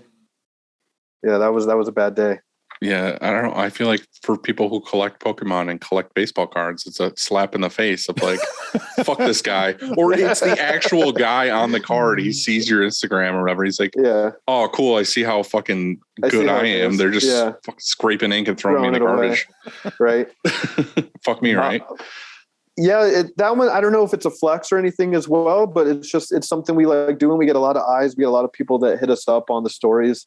They're using Pokemon cards, or, the younger generation, they're giving us just the holy shit. What are you doing? Stop doing that. It obviously works because we're talking about it right now. Exactly. So that's the thing. It's like the marketing aspect of it, I guess, is working. Not that you plan that, but no, it works out. We just did a Pokemon design the other day, last week, and we actually used the cards for that as well. Did some pictures. Is that making like a resurgence at all, or are we just like you're? Obviously, it's not that good because you're using it to scrape ink with. Nah, it's just recycling. It's just being able to use it, and like I said, it's instead of him throwing it away, it's just being able to use it for something else. I'd rather use it. I'm just saying, is Pokemon coming back? Like, is it a thing where people are like, oh, hell yeah, Pokemon cards? What was it? Paul, whatever his name is. Logan Paul. Logan Paul wearing it. I mean, for a few million, like, that's pretty crazy. How much they are. Like, that's insane. Me and a buddy were talking recently about how we should bring Pogs back. Oh, man. I'm with you. I was like, dude, I was super into Pogs in school. I had like the huge tubes. I got my slammers ready to go. Well, that's why I was saying, I was like, dude, you remember the days of like getting the thick, like acrylic slammers, and you would melt the top and put your fingerprints in them. And then you could slam it so much harder because it was like perfectly fit for your fingers. Oh, that's hardcore. I never knew that. That's cool. Oh, hell yeah, dude. That's how you get the perfect slam. That's awesome. And I was like, he was like, yeah, it'd be cool. It's like you just bought Pog blanks or like cut your own blanks and we screen printed them. Mm-hmm. And I was like, fuck yeah, that sounds cool. I was like, but I don't have time to build a Pog business right now. Right. And there's not a huge demand. Not yet. Now that I say this, fucking Pogs are going to be everywhere. Let's put the date down and let's come back in about a year and see where they're at. I just remember how huge it was when I was a kid. Like, oh yeah. I remember when I first saw them, they were in a, what are those things called? Like a vending machine, the quarter, like you turn the thing and like a gumball comes out, but they had Pogs in them.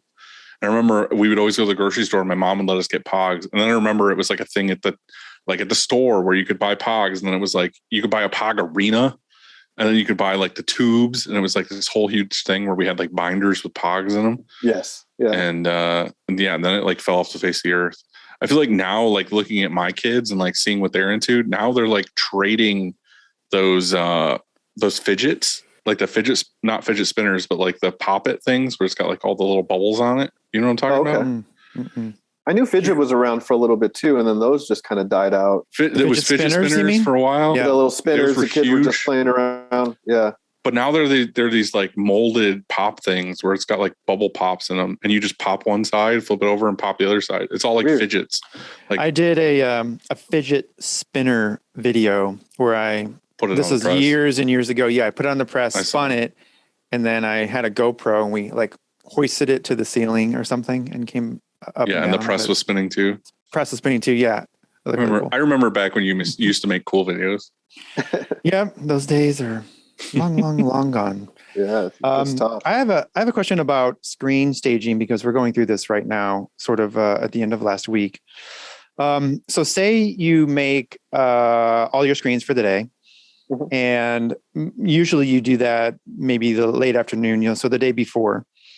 Sure, you're going to make some screens in the morning for the day sometimes too, because maybe art's approved late or whatever. But so let's say you have 80 screens and they're all on a rack. I'm describing our shop more like how it works, and it's a flawed process. And so let's say they're all on the rack, and then for like at the end of the day, we are going to go stage at each, like at each press, the jobs and the screens. Do you do that? And when you put them by the press, do you have them in order? So let's say there's a 3-color job. Do you have screen 1, 2, and 3 in order that are labeled very clearly, like the right side up and not just upside down and all fucking willy-nilly? Do you have them in order? Like job 1, 2, 3, 4, and 5? Or do you have them just, hey, here, like, the press op and press assist, like, here's your screens for the day, you figure it out?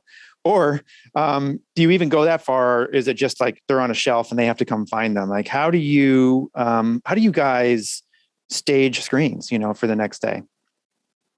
I like to scatter them around, put them outside, see if they can just Like an find Easter a egg little hunt? Easter egg hunt, you know, and, Oh, and yeah. find what you need. Oh, I'm missing one. It's outside. I feel like sometimes that's how it is here. And so Yeah. I really, not on purpose though. It's just like, that's the way it fucking is. And we're right now we're tightening that up. You know, we have been, but we're tightening up even more. And so I'm just curious how you did it.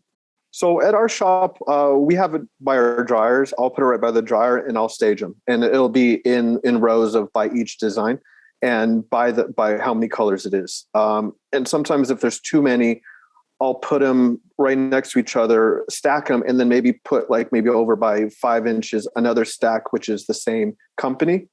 So if we're going 5 deep and then another 5 deep, it's within that company. So we know that job for that company is solely right there. And then next to it is another job. We found that to be a little bit easier for us to just kind of run through, pick out the screens. And they're grouped. So like, let's say you have a 4 color, they're together and Correct. is there anything like maybe a proof or any sort of, press description like with it, or are they just are they just screens by themselves? So how I'm doing it right now is I'm sending the proof to my press operator on his phone. We're trying to get it where it's going to be soon on the screen on a press so we can see it visually. Nothing printed out where we have it where it's a piece of paper. But we do have a piece of paper that has the quantity of all the shirts and what job it is. And then he'll know the title and go off of his phone, which links with what. We used to have it where we've done a couple things, but my biggest problem is I don't have room to stage. Like I would love to have carts pre-staged with like shirts, inks, screens, everything. I don't have the room for that. So we kind of have to do it the other way. And we used to have it to where we have those like black Home Depot racks that people use for like shipping, receiving, whatever. We have one over by the screens where it's basically like one shelf is one press, the other shelf is another press. So what we do now is we do like, okay, it's a 4-color job. The screens are laid up, not necessarily in order, but like that job together. They're up flat against the wall on the shelf. And then the next job that goes on that rack is maybe like 4 inches out. And it's like 3 screens. And then the next job is 5 screens. It's pushed against the wall. So like, it's like in and out for each job. So they know like, okay, let's grab these 4 screens for this job. Before that, we used to do, which I kind of wish we still did, but it's not really that big of a deal, is we would just take masking tape and like group those 4 screens together. Oh, that's cool. And then on that tape, we would write what the job number was. The job is. Yeah. So that they could be like the oh, masking tape. Jobs.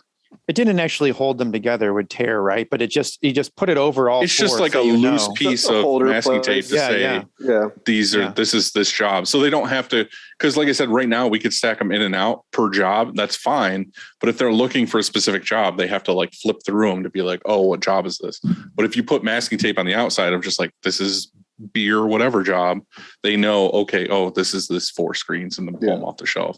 That's kind of what we're doing now is like the 2 group thing. Yeah, the printers do have to go grab the screens, which it's not ideal. It's not like a huge. How far walk. Is that? It's not. It's like the other side of the press. Mm-hmm. So like, it's not like a huge deal to go get them, but I don't have other options. Like I can't stage them by the press because they would just be in the way. Like, yeah, it's cool. They're close, but like to them, it's a hassle because they'd have to like pull their shirt cart around it or like snake around it. It's just in the way. So like to have them in one area is kind of our best option at this point. Your press ops or press assistant, they don't cart the shirts, right? So like so there's a cart presented to them. Is that right? By the quality control? No. Who stacks shirts for you? So like if they're going to start a job, they go over to the schedule and they look on the computer and say, oh, they got to do this job. They're one guy's setting up on press and the other guy or girl is grabbing the shirts off the shelf, loading the cart, wheeling the cart over, and then they start the Who's job. At the end of the dryer? Still the person at the end of the dryer, but they're not preloading anything. They're busy. Why not?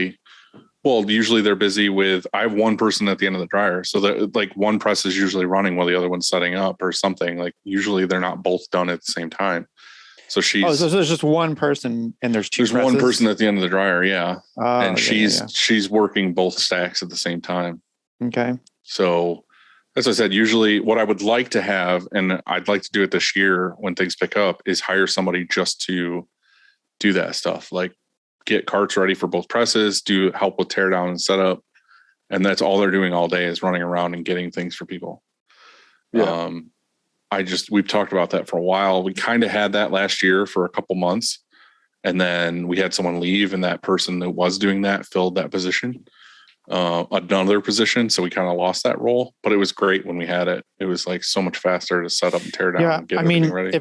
If shirts aren't going down the dryer, then we're losing money. And so if there's anything that's getting in our way, if there's a press waiting on shirts to get carted up, that's a problem. And so why? Yeah. And if we just had one person at the end of the dryer, like for two presses anyway, there's no way that person could also pack everything up back into boxes and then have time to go, stage the order and get. Yeah, that's what I mean. She doesn't have time to stage. It's just not happening. If there's two people, I think they can, because, they're just working with that press. And so, especially if you have like a 5 or 6, 7, whatever color going up, then they can cart for the next job, or maybe even, 2 jobs. So that in case like there's a 1 or 2 color coming up after that, then let's go. So is that how you run it at your, like in teams like that also, David? I mean, is that what you do?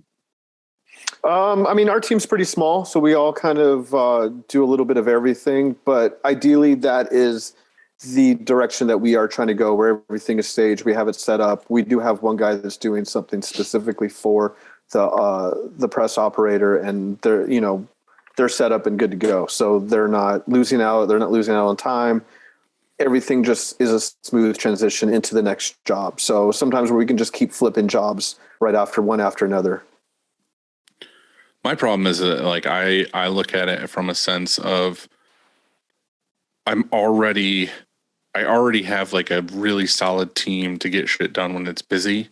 But then there's like those 2 months of it just being like, we have just enough stuff coming in to like stay busy.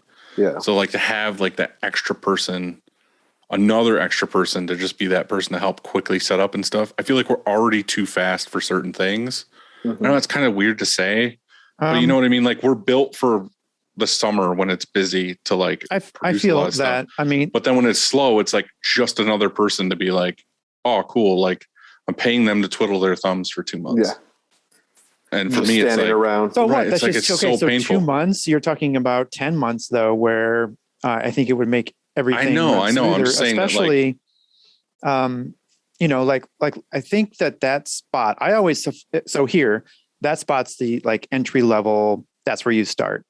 And I can't tell you how many people after being at, catching the dryer at the quality control have actually moved to either press assistant or to embroidery or to shipping and receiving or to customer service or to running a fucking press actually. Yeah. That's what I'm saying. That person moved.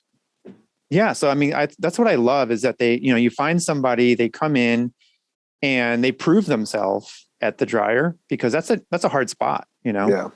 So even if it costs you, because that entry level here is $15 an hour plus full benefit, even if that costs you that dollar amount. And by the way, at 15, then we certify, and St. Louis wages are different than New York and then Vegas, and then we certify. So after 30 days, they take a test and they get $1, compensation adjustment up.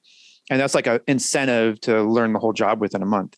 And once they have learned that, and then they prove themselves at the dryer, then, and you can, decide if, this person's like get shit done, and they're capable and competent. Because a lot of times this is actually going to happen next week where we have a press assistant out all week and a quality control is going to that spot as a press assistant. You know what I mean? So they're like used to this shop. They're used to, they're going to be on that same team. So it's not like they're going to go to a different team. They're going to be on that same team where they catch the dryer at, and they're going to work there the entire week, And so we'll find out. We'll find out if she even likes being a press assistant, and if she's awesome, well, then maybe she becomes a press assistant. I think it's an opportunity anyway, is all I'm saying. Mm-hmm. Yeah, we're looking to bring on a few extra people, and I think that's how it's going to go. Is start with the very low, figure it out. I mean, they're going to start maybe cleaning screens and then venture into, working with the press, taking the shirts off the dryer at the end, and then see what works best. I mean, even shit, what if that turns into a great salesperson? Someone that knows the ins and outs of the shop, knows what the guys need to do. and be able to sell it. Hey, this job's an 8-color job. I can only let's do 12 shirts. So, I don't need that kind of guy. I need a guy that's going to know that setup is going to take a while and know what they're selling for, and being able to upsell, to get more shirts out of it than the bare minimum. I don't know. Like I said, I had that person, and then we transitioned that person to fill another job, and then it started to be slow season. So I'm still waiting for it to be busy again to like justify hiring that person. I could do it right now, but they would just be fucking sitting around doing nothing. I hate hiring new people, like, because you want to hire new people in the spring so that like they're ready by the time it's busy. But it's always like, I feel like it's always shitty for that person because they're like excited to start a new job and they're like excited to get working. And then you're like, okay, cool. Like, I know you're not aware that this is how this works, but sorry, you're going to be really bored for like another month. You know what I mean? It's not like they're like, oh, I'm stoked to be here. They're just like, cool. There's nothing. I don't give a shit. I'll just have I'll have them come in, and I tell them right then, like, look, we're ramping up. It's going to get busier. Learn all this right now. And if it doesn't get busy in 30 days, instead if it's like 6 weeks or whatever, then that's what it is. And if I have to spend a few $100s, at least I'm ready. And that person is also more than ready, because also, what if you have that person come in, even if you're slow and they suck, and you're like, well, I got to get rid of this fucker. Yeah, I understand that. And then that gives you time anyway before it all of a sudden is busy. I don't know. I say, hire somebody, Dylan. Go find them. Cool. Start them now. Thanks. Yeah, jump them into the Thunderdome. It's busy. Let's do it. Let's get some work done. Maybe I will. Maybe I'll start that search. I mean, I think it's a perfect time too, when you're a little bit slower and you're able to kind of transition into the busier season with them, with a little bit of training. Yeah. I mean, it makes sense. It's just, it's just another one of those things. One thing I wanted to ask you, because I was looking at like your Instagram, and we were talking about like you like doing those high color count sim process stuff. Do you have a lighted loop at your press? No. Dude, we always had like a regular loop, and we would check stuff here and there, but like we do a lot of sim process stuff, and I bought one with a light on it because I saw someone that had one with a light, and I've always thought about it. I'm like, oh, I'll get one. But then I saw someone posting one a little while ago that had a light, and it was like so much more detail that you can see with it being a lit loop, that like we bought one. It was like, I don't know, it's like $10 on Amazon or something. And we were doing a sim process job where you could look at it and you're like, there's no way this is out. But we're having like issues with like, this is more red than it should be. But you're like, oh, the yellow is supposed to go over the red to like dull it out and make it look like this. But then when you looked at it under a loop, you're like, oh, you can see that like the dots are like too spread apart. They're not on top of each other like they should. Let's adjust it. But using the lit loop, it's got, like the whatever, like millimeters or whatever underneath it, and it's lit up and perfect. They on press can check so fast now to just be like, oh, this is the red's got to go a millimeter this way. Yeah. And like they adjust it, and it's just like so much better now. I was like, holy shit, why have I not been doing this for years? I mean, we use a magnifying glass, if anything, down to that. But yeah, well, that's the I'm telling you, dude, I'll send you the link. It's just like a lit loop is just like so much easier. I like awesome. That name, lit loop. Yeah. But I wanted to bring that up just because like it's been huge for us recently with just like certain stuff, because you can't tell by the naked eye looking at it. You're like, I'm just saying your press operator can look at it and be like, they're like, honestly, like without putting registration marks on this job or untaping the registration marks, I'm not positive what way this needs to get adjusted. Yeah. Like, or like where it needs to be adjusted or how, whatever. Yeah. That's just tough. Looking at it on a loop, you're like, oh yeah, perfectly. Like this, it's got to go this way. Well, we still do regi marks. We still go off of those, and then we'll base that off of if it's on or if it's off. And then we'll make adjustments on the press. But yeah, we do that awesome too. But I'm just saying, like, you might start a run and something starts to shift or something's weird, and you're just like, I don't fucking know what way this has got to go. Yeah. So, dude, they make one for your phone, your iPhone. Oh, that's cool. I wouldn't trust that. $14.99. Come on. Well, try it. I'm just saying the one I got was like, I don't know. It's like, I think it says like dental loop or something. Gross. Nice. but it's got a cool handle and you can lay it flat. It's Can you buy us a couple and send them? yeah. for us I mean, when like you I said, find they're like $10. So I'll send you all Right. one. Thank you. Yeah, we just swapped out our lights to LEDs just to get a little bit brighter lights in there, just because we weren't able to use the fluorescence in there. And plus, too, the colors look completely different. Oh yeah. Yeah. All right, here it is. The brand is like OXMUL Jeweler's Loop Magnifier 3 LED. It is 1585 on Amazon. You say OX.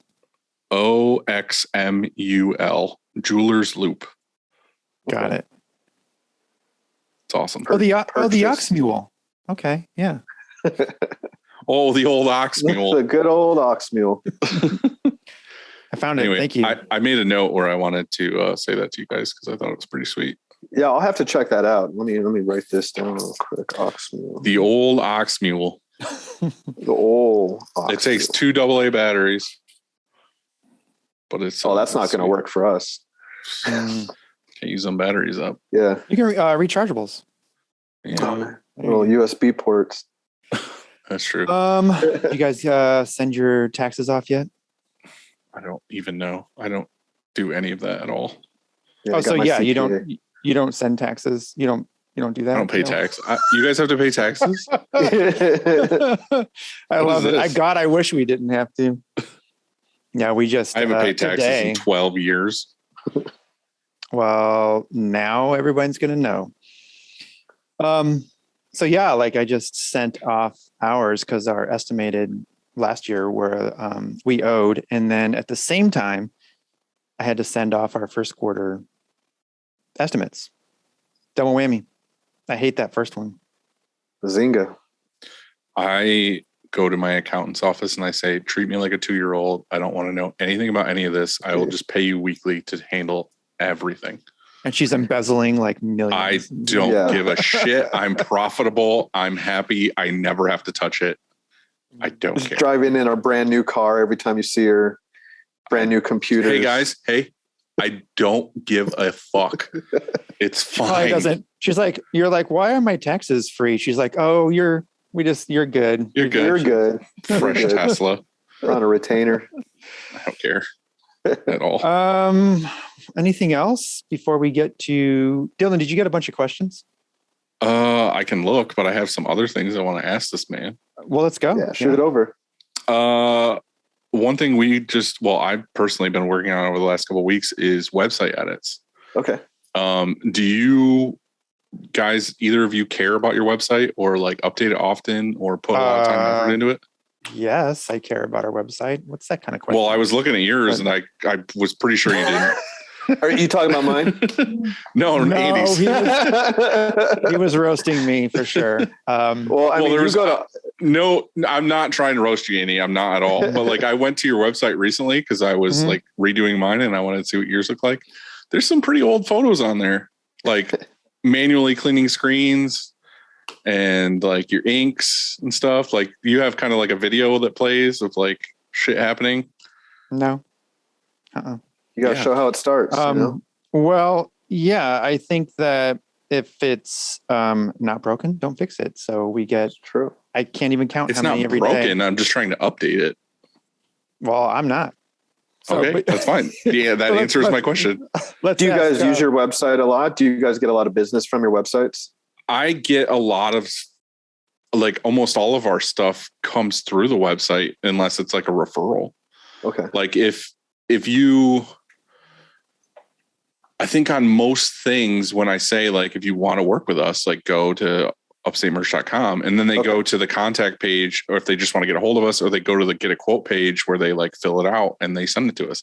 So like every day we're getting like quote forms and contact forms and all that other stuff. That's The awesome. website isn't like necessarily like this has to be this huge thing and it's got all this information on it. It's just more of like a portal to like contact us and like submit your artwork and pay. Like if you pay your invoice, you pay it through our website.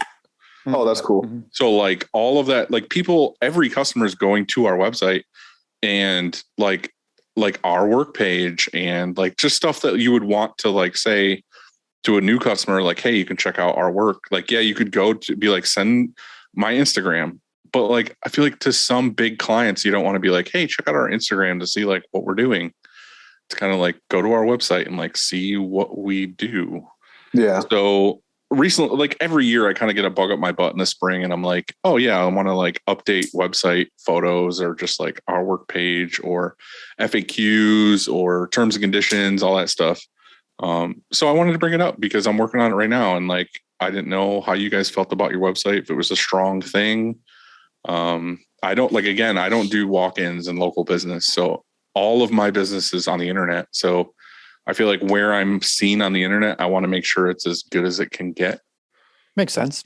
Our website needs to be updated real bad. It hasn't been updated in a while. There's times where people will contact us like, hey, I saw on your website. In my head, I'm like, you saw on our website? Oh shit, we have a website. So there's times where I'm just like, I need to get this updated. I'd like to have it where they can submit orders with their art, with everything on there. We had it where they were able to, but I don't know if someone hacked into our site, but when you Googled us for a little bit, you click on us, it went to some Viagra page. So we had to like, yeah, exactly. Like we were selling it pretty well. So we had to change that up a little bit. I had to take a few things off, and I think it was the contact form that was putting us in that situation. So I just cleaned it up a little bit, just told them to easily just contact us. I mean, people were hitting us up for, 12 shirt orders, multicolor, stuff like that. That just didn't make sense. So I felt the communication was easier when I could talk to them and speak to them directly, by email or by even a simple phone call. We are appointment only at the shop. I do have I like that. Yeah, I do have my front doors closed. Just based on us being a small business, in a small shop, we don't have a lot of people that can just go up to the front and I, pull myself away from production and just go chat. There's been times where a customer will come in and chew my ear off for almost an hour and a half and not put an order in. Mm-hmm. And I'm missing, an hour and a half of production that I could have helped the boys out, or I could have helped something go a little bit further, emails and whatnot. I was like, this could have been taken care of in a quick 20-minute email back and forth, maybe. Well, and I guess that can still happen, let's say in an appointment, like if you make an appointment at 3:00, for example. Yep. Because I've thought about doing this. And so it's actually come up lately with a shop, like several shops that we talked to actually. And if we were to close the front and say by appointment only, we could get some sort of scheduling software up front here, and we could probably do it in like, I don't know, half-hour blocks, let's say. Mm-hmm. And so you could come in and you could schedule it for 3:00. You could come in for a half hour. And what's nice about that is they know it's for a half hour. They know that, wait, we've got to take care of shit like within 30 minutes. If you run over, fine, but the whole idea is that we're not going to stand around and like sometimes happens for hours and trying on different shirts. I don't know. I think there's certain customers that's okay with, and then the smaller orders, obviously there's just no money in it at a certain point where they're here too long. And so I really like that idea. Do you have, is that how you do it? Is you schedule in blocks, and how does that work for you? Yeah. So usually they'll see that it's appointment only. They'll give us a quick call. Sometimes we'll get hey, I'm outside. I wanted to schedule something. If I'm busy, I'll let them know I have a few openings. Sometimes it might be in a few hours from when they just called. We're across the street from a mall, so they'll just run to the mall real quick and come right back or get something to eat and schedule something out. And then within that, I'll even ask them, what do you want to have the meeting about? What is this about? Is there certain shirts you're looking for? So I can also be prepped and ready. If there's certain shirts they're looking for, I'll go to the warehouse and grab a few things that we have style-wise and maybe some samples that I can show them, and then be ready for that meeting instead of just jumping into a meeting and just being like, well, what do you want to talk about? Mm-hmm.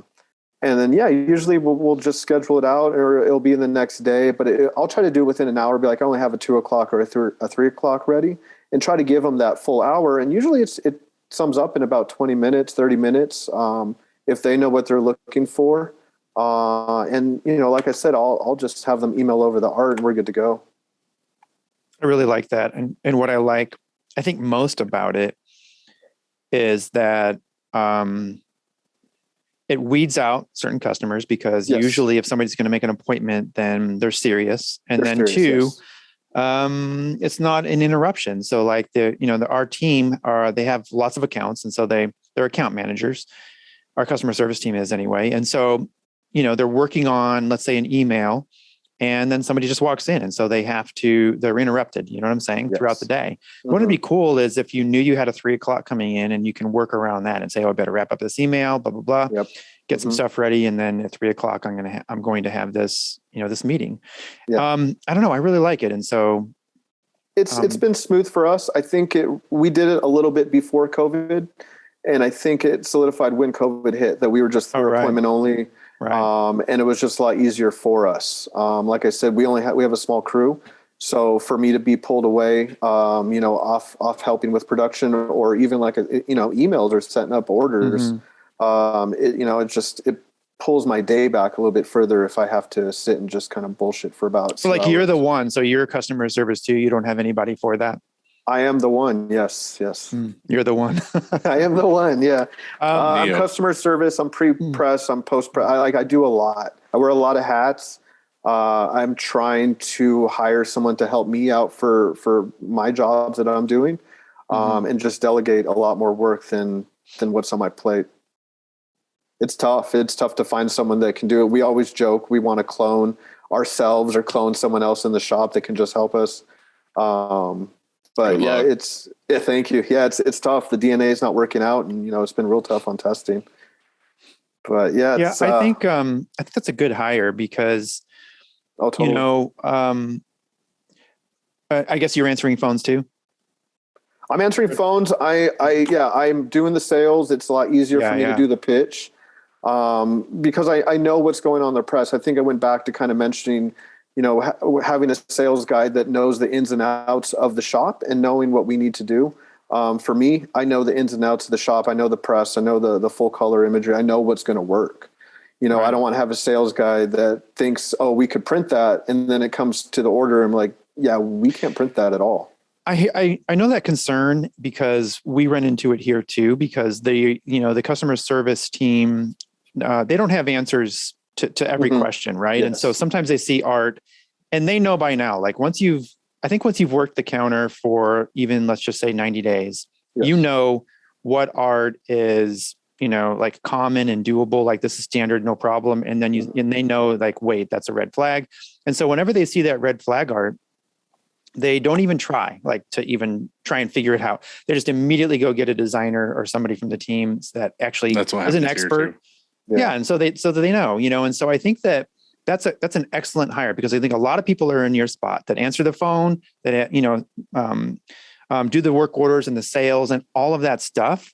And that's a very trainable spot. And I think for most of your orders, and then of course there's going to be some where they're going to have to come get you. Not just on like, can we print this or not, but also, pricing, or I don't know. There's always some sort of issue. We usually get the question, how many colors is this? Because they just want to quote it to the customer, and the customer sends something that's like a sim process thing or something. And they're like, how many colors would you do this as? Yeah, sure. I think it's a great hire, because then you can have somebody on your phones. You can have somebody spending an hour at the counter without like you getting super stressed. Like, like, fuck, I gotta go back here and do this other thing. And you're still at the front counter, and so I think that's a trainable, for us anyway. What we generally do is they come in here, and the past two people that have done it had no idea, like how to quote or anything about screen printing. Yeah. And they just work with you, like side by side. They shadow you, and then after about 2 weeks, you just turn them loose, and they're going to be like stumbling through the first few, and they're going to say, I don't know the answer to that. Hang on, and they'll have to get you, but not too long. They can probably take on 50% of those orders, I would say, within a month or so, pretty easily. Yeah, totally. Yeah, it's a hard position, but as soon as you find someone to run it, I think it's going to be a great fill. So, Andy, how do you feel about your website? My website, first of all, doesn't have, you must have looked at it like, I don't know, a few months ago, because it doesn't have that like video. 3 days ago. Okay, fine. I don't love our website. I don't think it's the, like the dopest website of screen printers in the world. I think it totally works. There's nothing wrong with it. I don't love it. It's been our same site, basically the same format and almost the same pictures probably for 6 years, maybe even 7. And I updated it slightly, but, the thing is is that it works well enough. Like we receive lots of orders every day from it. Obviously the orders don't turn that same day all the time. You know, sometimes they'll say, hey, I'm looking for a quote for whatever amount of shirts. And then we'll send them a quote. And sometimes it takes a couple of days because on that contact form submission, you know, from our website, they put in there like when they need, is this a rush? Do you need it? Is it standard turnaround? Yeah, When do you I have need that it? too. Yeah. I just feel like a lot of your business comes from St. Louis. So like, yeah, it might not be as important to you to have like a website to try to get people from all over the place. It's probably not. And we're also shifting the type of work we do. We've cleared out some of work we don't want to do and to make room for work we do want to do. And we're wanting to work with, I guess, bigger clients right now. I don't know if that's the right thing to do because, and honestly, I don't know. I don't know for sure this is the right move to make right now, but if it's wrong, well, then I'm going to adjust and we'll just go back to the way we're doing, you know, we used to do it, but I'm trying to print not more because we just maxed ourselves out last year. It was too much stress. I'm trying to print maybe even less than what we did last year and make the same amount. And so, or close to anyway, you know what I mean? Yeah. Because I'm just moving to a different phase of not only my life, but I think of this shop. I think that we saw what and felt like what too big was, too much volume was. And sure, we had a record year, but I don't know. I just don't want to have another. Does that sound like fucking stupid? Like I don't want to have another record year. No, but did that push back your turnarounds? Did that push your turnaround? Yeah, it did. Which was okay most of the time. I mean, and we managed to accomplish all of that through some efficiencies and without a tremendous amount of overtime. I mean, got a 52 weekends because we used to print on Saturdays. We used to print, you know, like almost every Saturday. And so out of 52 weekends, so like last year, we probably only were a handful, you know, of Saturdays we were here and they weren't even full Saturdays and they weren't all of our presses running or anything. So I don't want to print more. I don't want to have a record year in 2022. It could be that we do, but it's not because we printed a record amount of shirts. It's because we're charging a little more for our shirts. Yes. Or picking and choosing our accounts just a little bit better. And so I'm trying to make that shift. And I think that we're in a position where we can. I don't think that we could have, honestly, a few years ago. I think that we were still growing and we were still hungry and we were still needing to take on all of that work to get ourselves to where we are now. Yeah. And I feel like that's the best thing. I feel like that's the best thing COVID did for businesses that are serious is it gave them the opportunity to adjust. Like it gave everyone the opportunity to look at like how their actual business works, make more efficiencies to make things work with less. And then once people got in that mode of making things work with less, they realized, why are we trying to overwork on everything? You know what I mean? Like you see what businesses stick around and you see what works and you reevaluate and you're like, why was I fucking doing it this way for so long? Totally. Yeah. So I feel like that's where we're all at right now. And like I said, I see that with a lot of other business too. Like, you know, companies that had like daily meetings or everything had to be like, you can't work from home. Like, why would you work from home if you were this kind of sales associate or something before? Now they're like, why do we need this massive building of nothing but desks and cubicles? It's like half of these people could work from home and they get a better output because they can get their shit done faster at home and they're comfortable. And they don't spend half of their salary on like taking the train and this and this and this. It's like, they're just like, they wake up, they work, they're done by 2 and they're so much happier. So I feel like there's a lot of shit like that went into all of this happening. Yeah, it sucked, but like so much good came from it too. It's kind of weird to say. Yeah. I mean, I think it's even back to the designers that we were able to have designers that weren't on property, that were able to do it at home or not even in Vegas. You know, we were working with designers in other cities. And me too. They're all over the place. Yeah, it's just great that we're able to do that. And I think COVID did kind of put us in that situation, that scenario that they didn't need to be here, you know, just the people that are doing full production, you know, even thought I was like, do I need to be here? But no, you know, I definitely need to be at the shop, but it's just seeing like who needs to be here, what days do they need to be here, and should they be here every day? Definitely. Well, I got one more question for you, and that's social media. Is that a big part of your business, or are you just doing it for fun, or what? A little bit of both. It's always fun. It's always fun to just kind of show our work and show what we're doing. We're really happy and prideful of what we do. I think everything that we're putting out there is getting better and better. Even times with the auto that we've printed a job and we'll print it again, and it came out a lot better than the first time or the second time that we printed it. And I feel like we're getting better at what we're doing. Mm-hmm. We get a lot of business from our Instagram. We get a lot of people DMing us all the time, asking if they can print this. And at the same time, we do see people kind of checking out our stories and checking out our online presence. And then it's almost like, like clockwork. A few weeks later, we'll get an email from them. Hey, we've been kind of stalking you guys. We want to place an order. And I think it's great because there's the built of trust going in. They see what we can do, and they see that, it's not, we're not just throwing ink around. We're not just messing things up. Like, we're actually putting out a good product. And we get a lot of business from our social media, and just being able to, like I said, it's like a portfolio for us. I think it works out great. I think it's a good tool for us to use, and it's been almost our top sales person pretty much. I agree. We get a ton of business from Instagram. And that's why I wanted to bring it up, is because now they have it basically to where it used to be, where now they have Instagram favorites, where you can go through and just like pick all the people you want to actually see their feed from. And you can scroll through just nothing but like people you actually want to see shit from. So I'm like super stoked on that. And I hope that continues to where Instagram becomes what it used to be, because I think it's perfect as far as like the DM option and the online portfolio option, especially for businesses. I feel like you showing your work, you can talk directly to the customer and you can just continue. Yeah. It's nice to get them off of there for quoting, but just like the introduction. Like, the day-to-day, it's great to just show the day-to-day, show that we're even working. I mean, I try to keep up on the post. Stories are easy for us to just kind of throw out every now and then, especially since we're on the press. But yeah, doing a post, it's tough. Like, oh, I didn't post like 3 weeks, but we're still here. People, think we're either done if we haven't posted in quite some time. Yeah. But I mean, it's good and bad. We definitely, we've had a few other print shops follow a lot of our clientele based on that as well, kind of seeing like people that we print for, and almost just kind of go after them and try to, steal our clients based off of like who we're following or who's following us.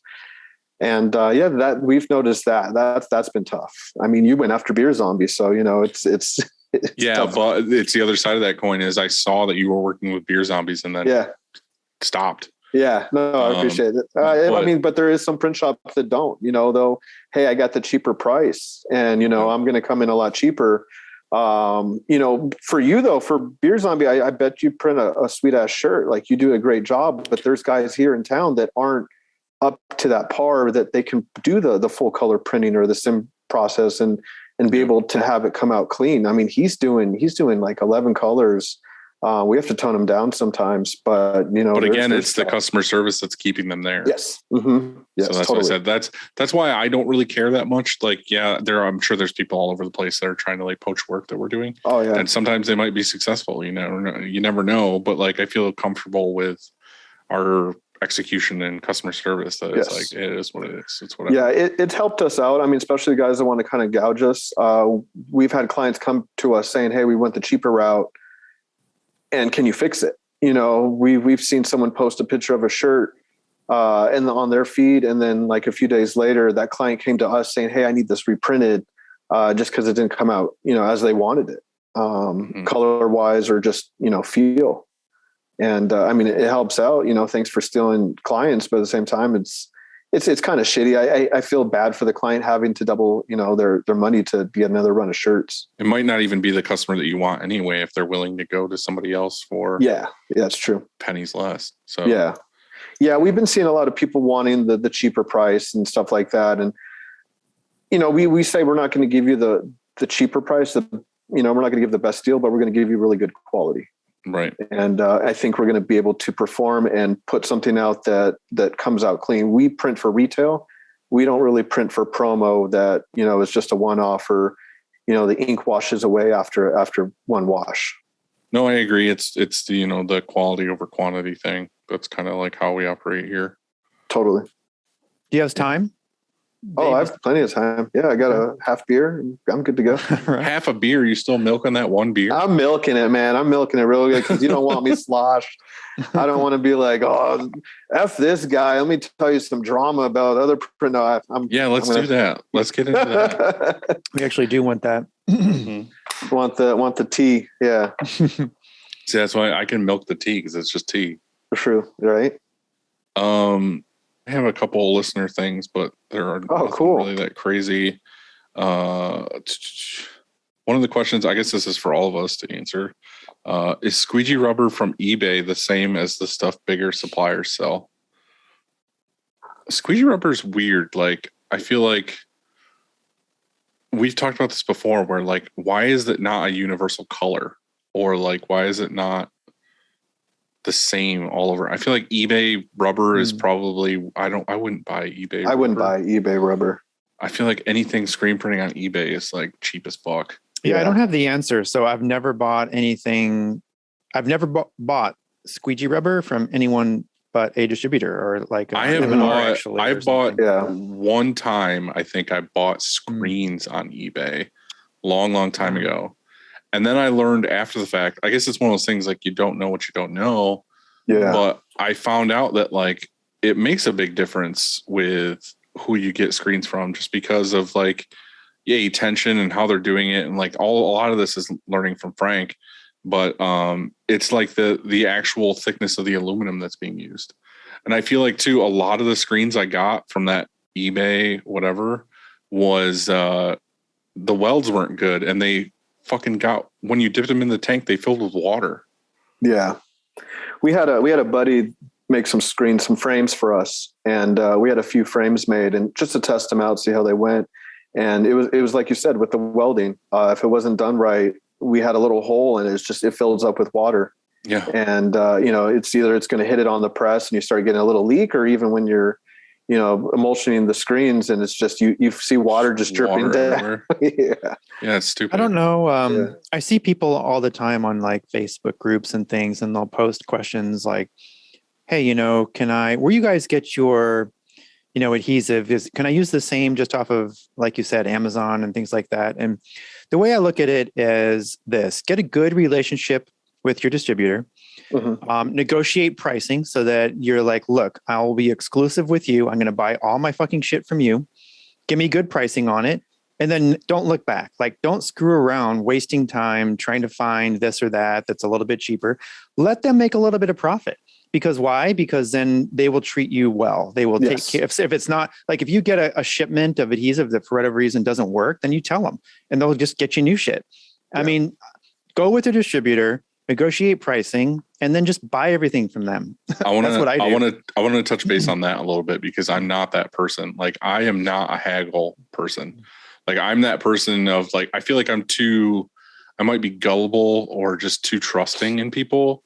But like a lot of times, like if I go anywhere, and this is why I'm the worst to take to like a flea market, where like if somebody has something posted at a price, I'm like, okay, well that's what they feel like it's worth, and that's what I'm going to pay. You know what I mean? I hate that because I don't want that to happen to me. Totally. You know what I mean? Like I hate when people are like, well, how about I guess if I say it's what do you mean? $5, Like to that part where I said negotiate pricing? Yeah. Oh, I just meant like, so when you say I need to buy, here's what I'm going to buy. I'm going to buy this, emulsion. I'm going to buy adhesive. I'm going to buy Pellons, whatever it is, squeegee rubber, and say, here's what I'm going to buy on a regular basis all the time. And just give me your best pricing. I don't mean like go back and forth and negotiate and haggle them over pricing. I know, but there's just some people that are like, well, I saw on the internet that someone had it for this price. Will you be willing to do it for this price? The guy down the street's cheaper. Yeah. No, don't do that. Just like they'll give you good pricing. They'll give you negotiated rates. No, I know. I've done that before, but I'm just saying it's just like, I don't know. There's people that are just, I feel like a lot of those people on Facebook groups are just always like, oh, well, I can buy it on eBay for fucking $30 cheaper. Who cares? And it's like, I would rather just buy it from someone I trust. And then I know if there's an issue with it, they're going to take care of it. Right. Than like buying it on eBay and buy in volume, 30 cents cheaper. I know that maybe you don't use, I don't know, like our emulsion, the shelf life is good. And so I buy way like more 5 than cases at a time. Yeah, buy way more, at once. And then you're going to get a better rate. And then it's like white. I probably have like, I don't know, like 10 extra 5s just sitting there. How did we get talking about this again? What was the deal? eBay rubber. We were talking about eBay rubber. Oh yeah. So with the squeegee rubber, just don't buy your rubbers on eBay. You will end up with a pregnant knocked wife. up. Oh, okay. Yeah. So I just like buying it from our main suppliers. That's all. What you should be doing is you should be buying it from either Frank or Action Engineering. That's the answer to the question. And using our code at both. And what's the code? Shirt Show. There you go. It saves you 15% off. Yeah. Cha-ching. But even just like you said, like buying squeegee rubber from Action is like you can get it pre-cut and rounded corners. Like why fuck around? Yeah, hell yeah. Just get it ready to go. Do you know every time? So we bought it in rolls before, and every time Kyle or whoever else is over there trying to cut, 16 inches, I'm ready for them to like cut their finger off, and then or maybe worse. And so I know there's like a better tool for that, but it seems like they can never find it, and they're like stabbing at it. I'm like, let's just get it pre-cut. The thing is I've had people get me. Like I discovered those like cutters that cut really well, like cut squeegee rubber. Yeah, it's cool to get that. And like they dull out because cutting rubber like that dulls blades really fast. But it works. But like as soon as I found out from you that you can get them from Action pre-cut and rounded corners, I was like, I don't care what it costs. I'm doing that for till the end of time. Yeah, it's because awesome. It's just a pain in the ass. It's like you said, you could buy a roll, but you got to cut it yourself. You got to round the corners. If you're cutting it too short or too long or whatever, it's just like, dude, it's not worth it. It's just like, get them done. You heard it here. Throw them in. Don't cut your rubber. Don't cut your rubbers, dude. Don't poke holes in them. Definitely don't wash them in your wallet or put them in your wallet. You got another squeegee rubbers in your wallet? Oh, squeegee rubber. Yeah, rubber. Squeegee rubber. Yeah, eBay. Yeah, eBay for all the way. I don't know. I feel like all that kind of stuff. Did you guys ever have a shortage on ink or anything during COVID or whatnot? Did you guys see any of that? I didn't see much of it because I was using Monarch, and Monarch didn't really have much of a shortage. I know a lot of Wilflex people or Avient people had issues. I don't feel like I had any real shortages. I know there was a like people were scared about white, but I feel like it never happened. Yeah. Like it never really happened. It happened a little bit.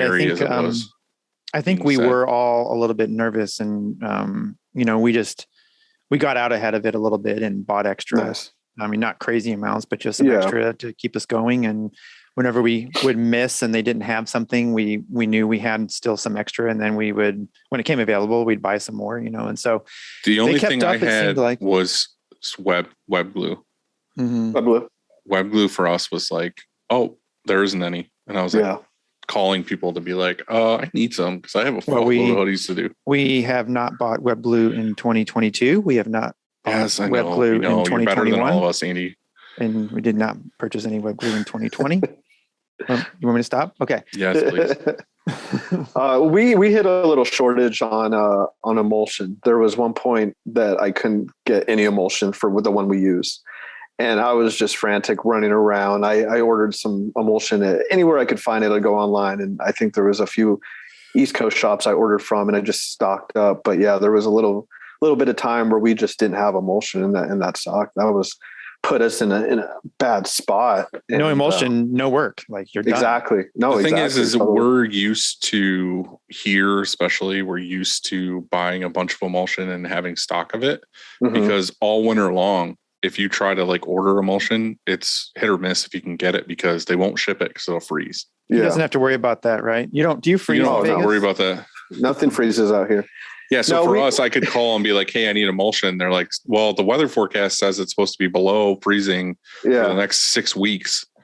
You can't have any unless you're willing to come pick it up or we're making a delivery in your area. Yeah. So like I said, I always try to have a bunch of cases on hand. So I'm like, okay, I know I can go for another 6-8 weeks without ordering. And I think that situation prepped us for where we're at now. So now I'm definitely picking up, 5 different emulsions, or not different, but 5 gallons of emulsion, and just being ready and being prepped. It happened with the ink too, with white. We use International, and right now International, anything HP is gone. Are you using Legacy?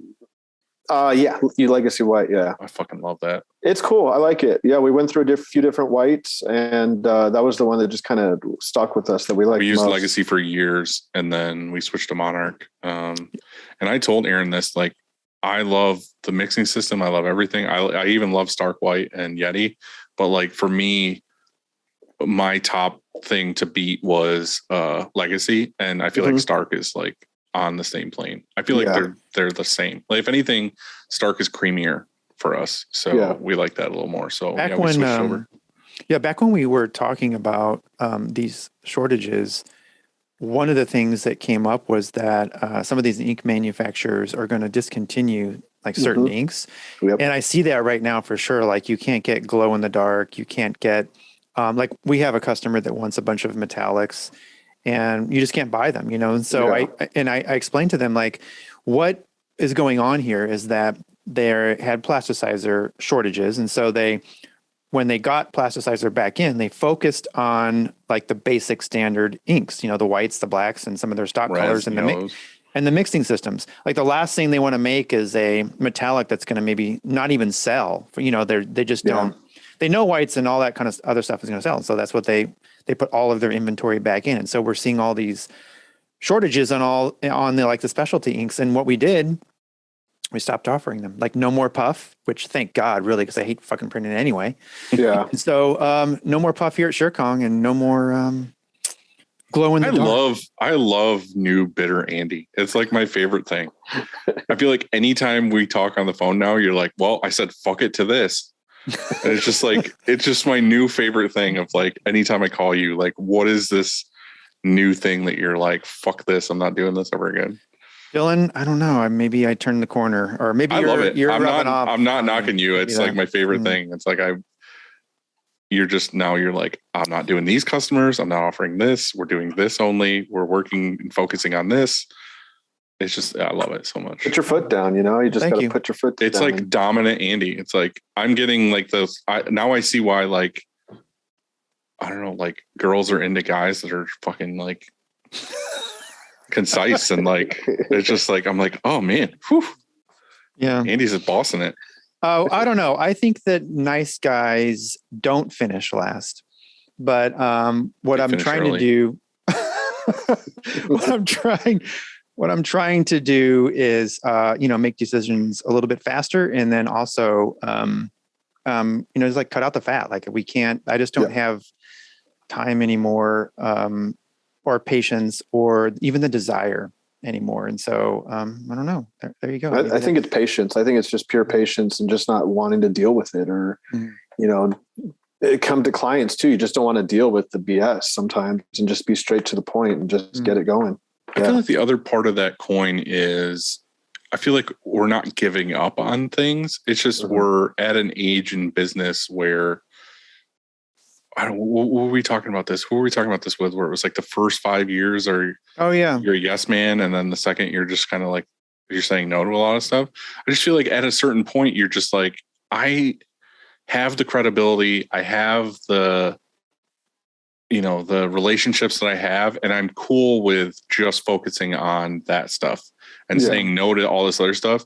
And it's like all these people that are under 5 to 10 years of business are like, let them have the hunger. Like they're too hungry. Let them have that shit. Like I'm going to focus on the stuff, like you said, that's like, I can downsize and be more profitable with what I have than if I was to just be hungry all the time. And it's like, I'm okay with that. Like, I'm okay with like saying no to certain things and focusing on what we're really good at, and just being like happy to work till 5. Like you were saying, how many Saturdays you haven't worked last year.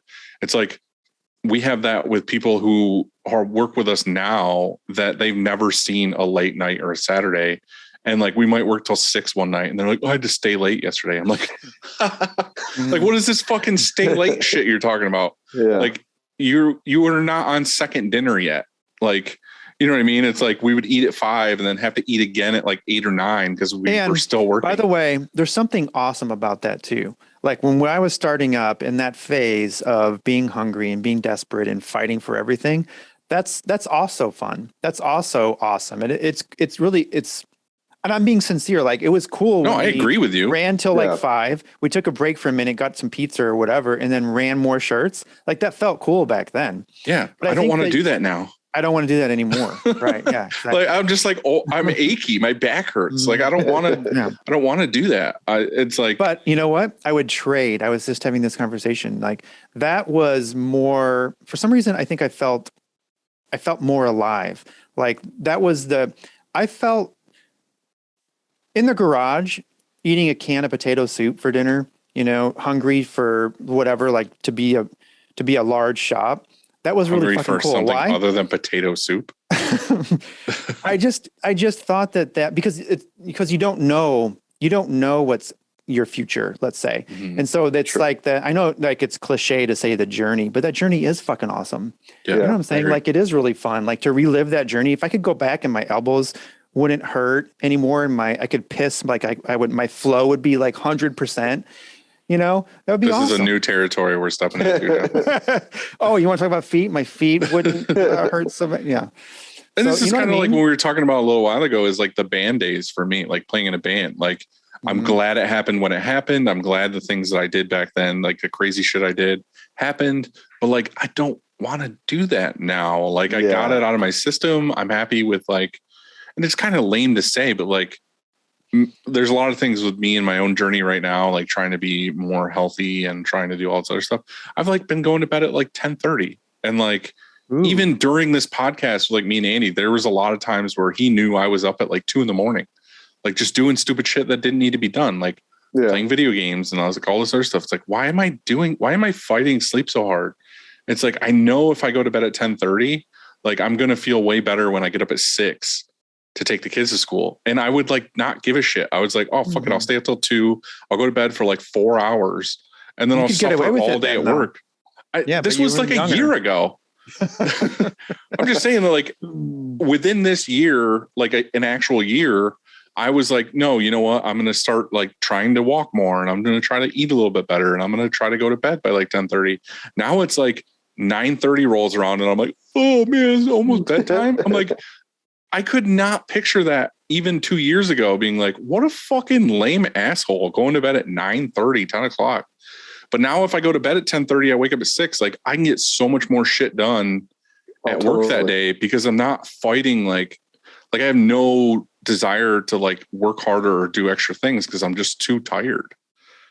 And it's like, you have to like look at certain things now of like, I'm getting older and I need to like focus on like what's important. And that's where I'm kind of at right now in my life is just like, what do I really want to do? Yeah. Yeah. There was a point in our early days that I would throw events. Like we threw events at our shop every last Sunday of the month. We called it Sunday Riots. And we would bring people out. And that was for my clothing company. And we would bring people out, have events there, have live music. And then I was even doing other events downtown. And I'm looking back, I'm like, how the hell did I do that? Like, there's no way that I can do that right now, nor that I want to do that anymore. Like, I don't know, am I getting older or is it just the old man in me that just is like, I just can't do that anymore. There's no strength in my soul to be able to put in those extra hours. But we were having a good time just throwing these events and just having a lot of fun with it.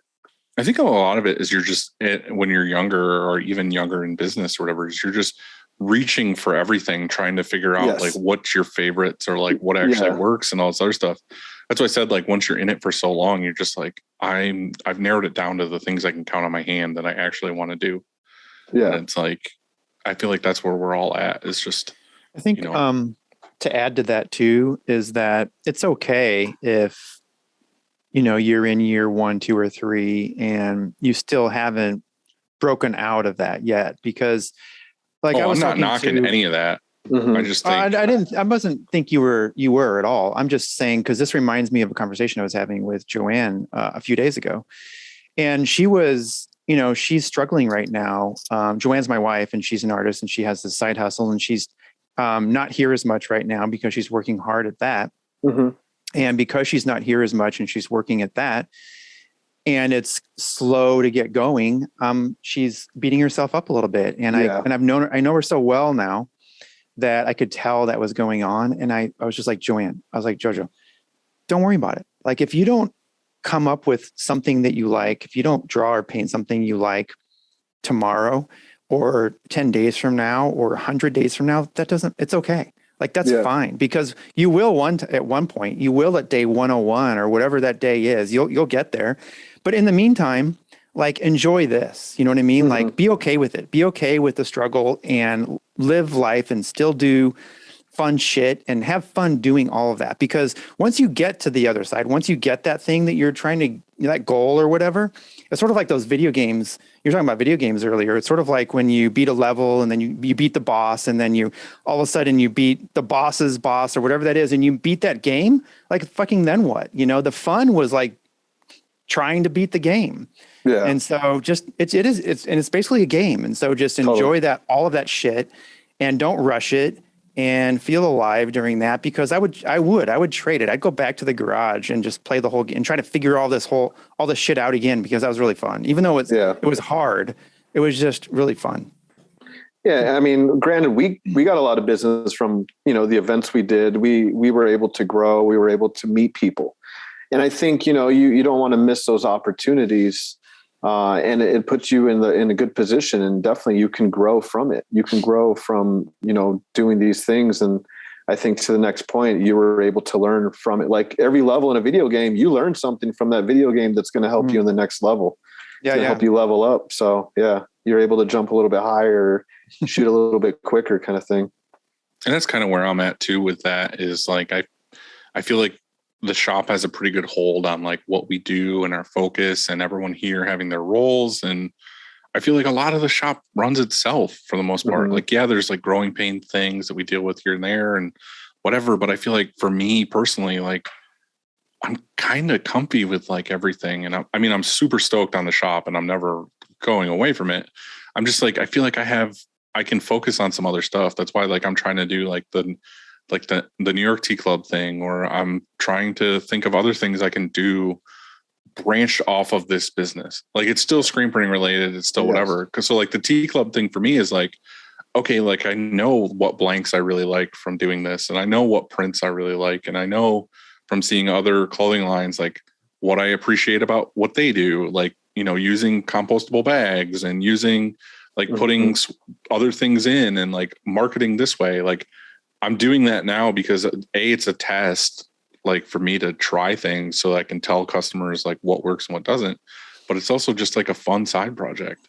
Oh, totally. Or, like, even in the office, now that we got the offices rebuilt, like we kind of want to start having bands in here and like record them live, no audience, but just like record it and like post it online and say like live at Upstate or whatever. And just like, it's just shit like that like we have the opportunity to do because of this thing that we created. It's your creative mind flowing, that's just how it is. It's just being creative. I can't stop. I just want to do more stuff. Yeah, absolutely. Yeah, I'm with you. I always have food ideas or restaurant ideas I want to do. And I'm not even in the restaurant game, but there's just things that I would love to do. I want to do a food truck. Yeah, but there's a lot out here. There's a lot of food trucks out here. I like, no joke, want to buy a food truck. Like, my dad and my stepmom are like really big into barbecue. And like, I kind of just want to be like, hey guys, I will financially like take on the risk of like buying a food truck, getting everything you want. Like, I'll go 50-50 with you. You guys run the truck. My only stipulation is that you park outside of the shop 2 days a week. Yes. We did that a few times. We would invite like a certain local food truck, and they'd come out every Wednesday, and they would just pop out outside of our shop and just do a lunch. And it was good. It wasn't to bring in business. It was just more to give that food truck the opportunity to have a location to sell. Right. And at the same time as we would walk outside and have lunch, and it worked out around the same time too. It was like, oh shit, it's lunchtime. We'll just walk out there, and it was good for the business, and they liked it. It was for the food truck. It was good for them. I just want more food options. Like, for sure.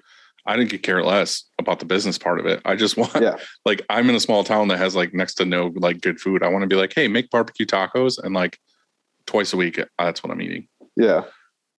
And I don't have to cook it. So that's good.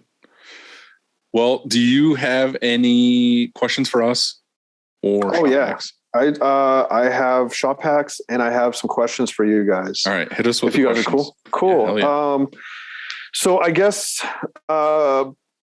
you guys mentioned going back to the past or going back to the future in your quick questions. If you guys were to jump before COVID, would you guys prep yourselves differently?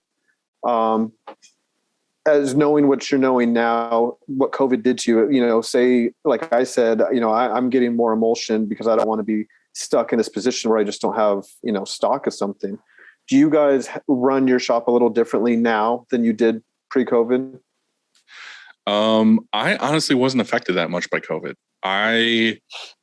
We kept working the whole time. It slowed down a little bit in the beginning because everyone was freaking out what the world was going to end. But we weren't really that affected. I feel like I would do kind of like you said, I would just maybe like stock up a little bit on certain things. But other than that, I mean, I feel like everyone went really hard into fulfillment when COVID happened, and everyone was doing it at the same time. So that market was a little flooded all at once. So I feel like if I was going to do that whole, like, figure out what the lottery numbers are and go back in time and do it, I feel like I would push really hard for fulfillment before everyone else did, so that I was kind of ahead of that race. But also too, the other side of that coin is I feel like everyone did it really hard, and we did it really hard, and we learned what to do and what not to do. I'm also on the fence now of like, I don't want to do as much fulfillment as I thought I did. Oh, I'm with you. Like, I like doing it, and it definitely makes us really good money, but I will only want to do it for a select few people. Yeah. I feel like everyone really hard was just like, I'll take on as many fulfillment customers as possible. Yeah. And it's a nightmare. I feel like I'm right now, I'm just going to cherry pick and be like, I'm going to do 5. And those people are going to sell a shitload of stuff every week. We'll make really good money on it. It's a side thing. I know now what to do and what not to do. So I feel like for me, I would maybe just start doing that earlier. We just started doing fulfillment recently for a few of our clients, just trying it out, seeing how it goes. And I like it. Yeah, thanks.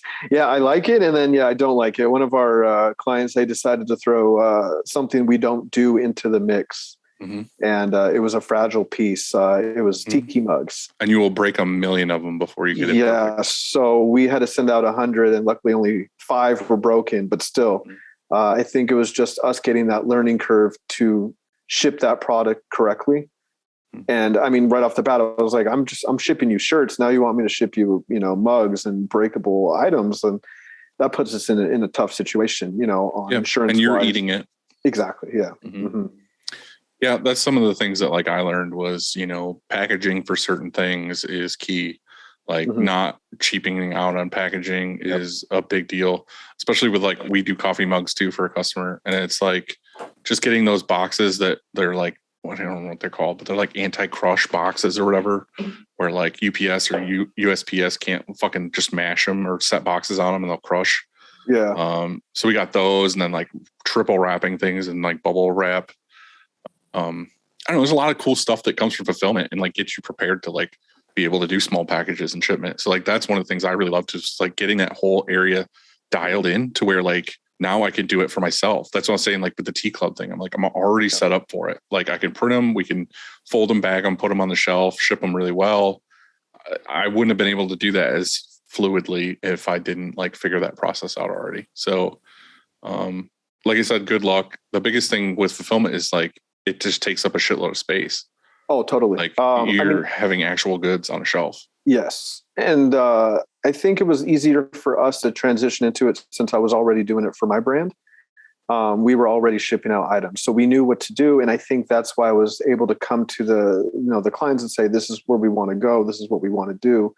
And then they threw the curveball. Here's some tiki mugs that we're going to ship out, and they might break, but yeah, we were ready for shirts and stuff like that. But I'm going to try it out. I've heard a few of your podcasts about some horror stories of fulfillment, but right now it's been good. I think. Yeah, I'm no expert on it. I just know what I know from trial and error. Yeah, I know some buddies of mine that do it like flawlessly, and they have like Mm-hmm. huge warehouses just for fulfillment, and I just have no desire to do that. Yeah, it's tough. Andy? I think I ditto everything Dylan said about fulfillment. I mean, we tried it, and it's just a totally different business, so the fulfillment could be just its own business, and screen printing is its own business. And I know that it's wise to diversify, but that's not what we want to diversify in. And I think we just want to diversify maybe our clients and choose clients that actually are into fulfillment. And so we have some that do their own fulfillment, and we'll just print for them. And I'm good with that. That's not to say that there isn't money in fulfillment, because there definitely is. Totally. It's just that's why I said if you're picky, you can make really, really good money on it still. Sure. Just don't take anything and everying. It's not. Yeah, I went after a client that we would drop off shirts. They're a restaurant, so we drop off shirts, and I'm dropping off their shirts, and I'm putting it in a small little 2x2 in their kitchen. I'm just like, you guys need a lot more space. And as well, we're in Vegas, so they're getting tourists. They're getting everyone coming from around the world. So it just kind of made mention. Let's throw you guys online. Let's make something where we can ship it out for you, because they didn't have anybody. So I don't know if I dug myself my own hole, but we were able to kind of transition into that. And I am a little picky, because I have them. They do well. I have another client I want to suggest it to, but I just need to feel it out with this client first and see what works, and then be able to give the correct numbers to the other client. Let's roll with this, and this is going to work for you. But a lot of it was just their need of being able to ship shirts to other people besides there aren't just in Vegas. Yeah, and I think just having like a store like that where they do have some items in stock, just not a ton, but just a QR code that says like, do you want this? And they could be in line waiting for food and just be like, boom, order it, get it in their house in a couple of days. So yeah, I think that's a big deal. What other questions do you have? Let me see. Favorite type of teas? Do you guys have a tea you guys like right now? I only drink Gold Peak unsweetened iced tea. Gold Peak, where's that fucking sponsor, man? T-shirts. T-shirts. Oh, no. I don't care about that. This is all I care about. Nice. Favorite t-shirt? I legit thought he was talking about iced tea too. We use a lot of different, like every print shop, we use a lot of different stuff. Our shop focuses mostly on like our base Model T. Like we don't really offer Gildan unless the customer asks for it. Is the 3001 or the 3001 CVC Bella. Okay. I will use Next Level. I try not to at all costs, just because of like variances and overdying things or whatever. So like I try to stick with Bella, because we never know if we're going to do discharge on it or whatever. Customers really, really like it. They like the CVC. CVC is probably what we sell the most of. Okay. As far as fleece, we use independent as much as possible for any fleece. Yeah. Those are like our two biggest by far. There's a couple. Me personally, I used to like the ELO 6200. Now Talltex owns it. I can't remember what the number is. If you buy it, the Talltex number, it still comes with an ELO tag on it. That's my personal favorite shirt. But yeah, our two biggest sellers by far are Bella and Independent. Okay, very cool. Right now, we're printing the most of sleeveless. Not like wife beaters, but like just no sleeves. Well, everyone's got the guns out in St. Louis, huh? Just Andy. Just Andy. Yeah.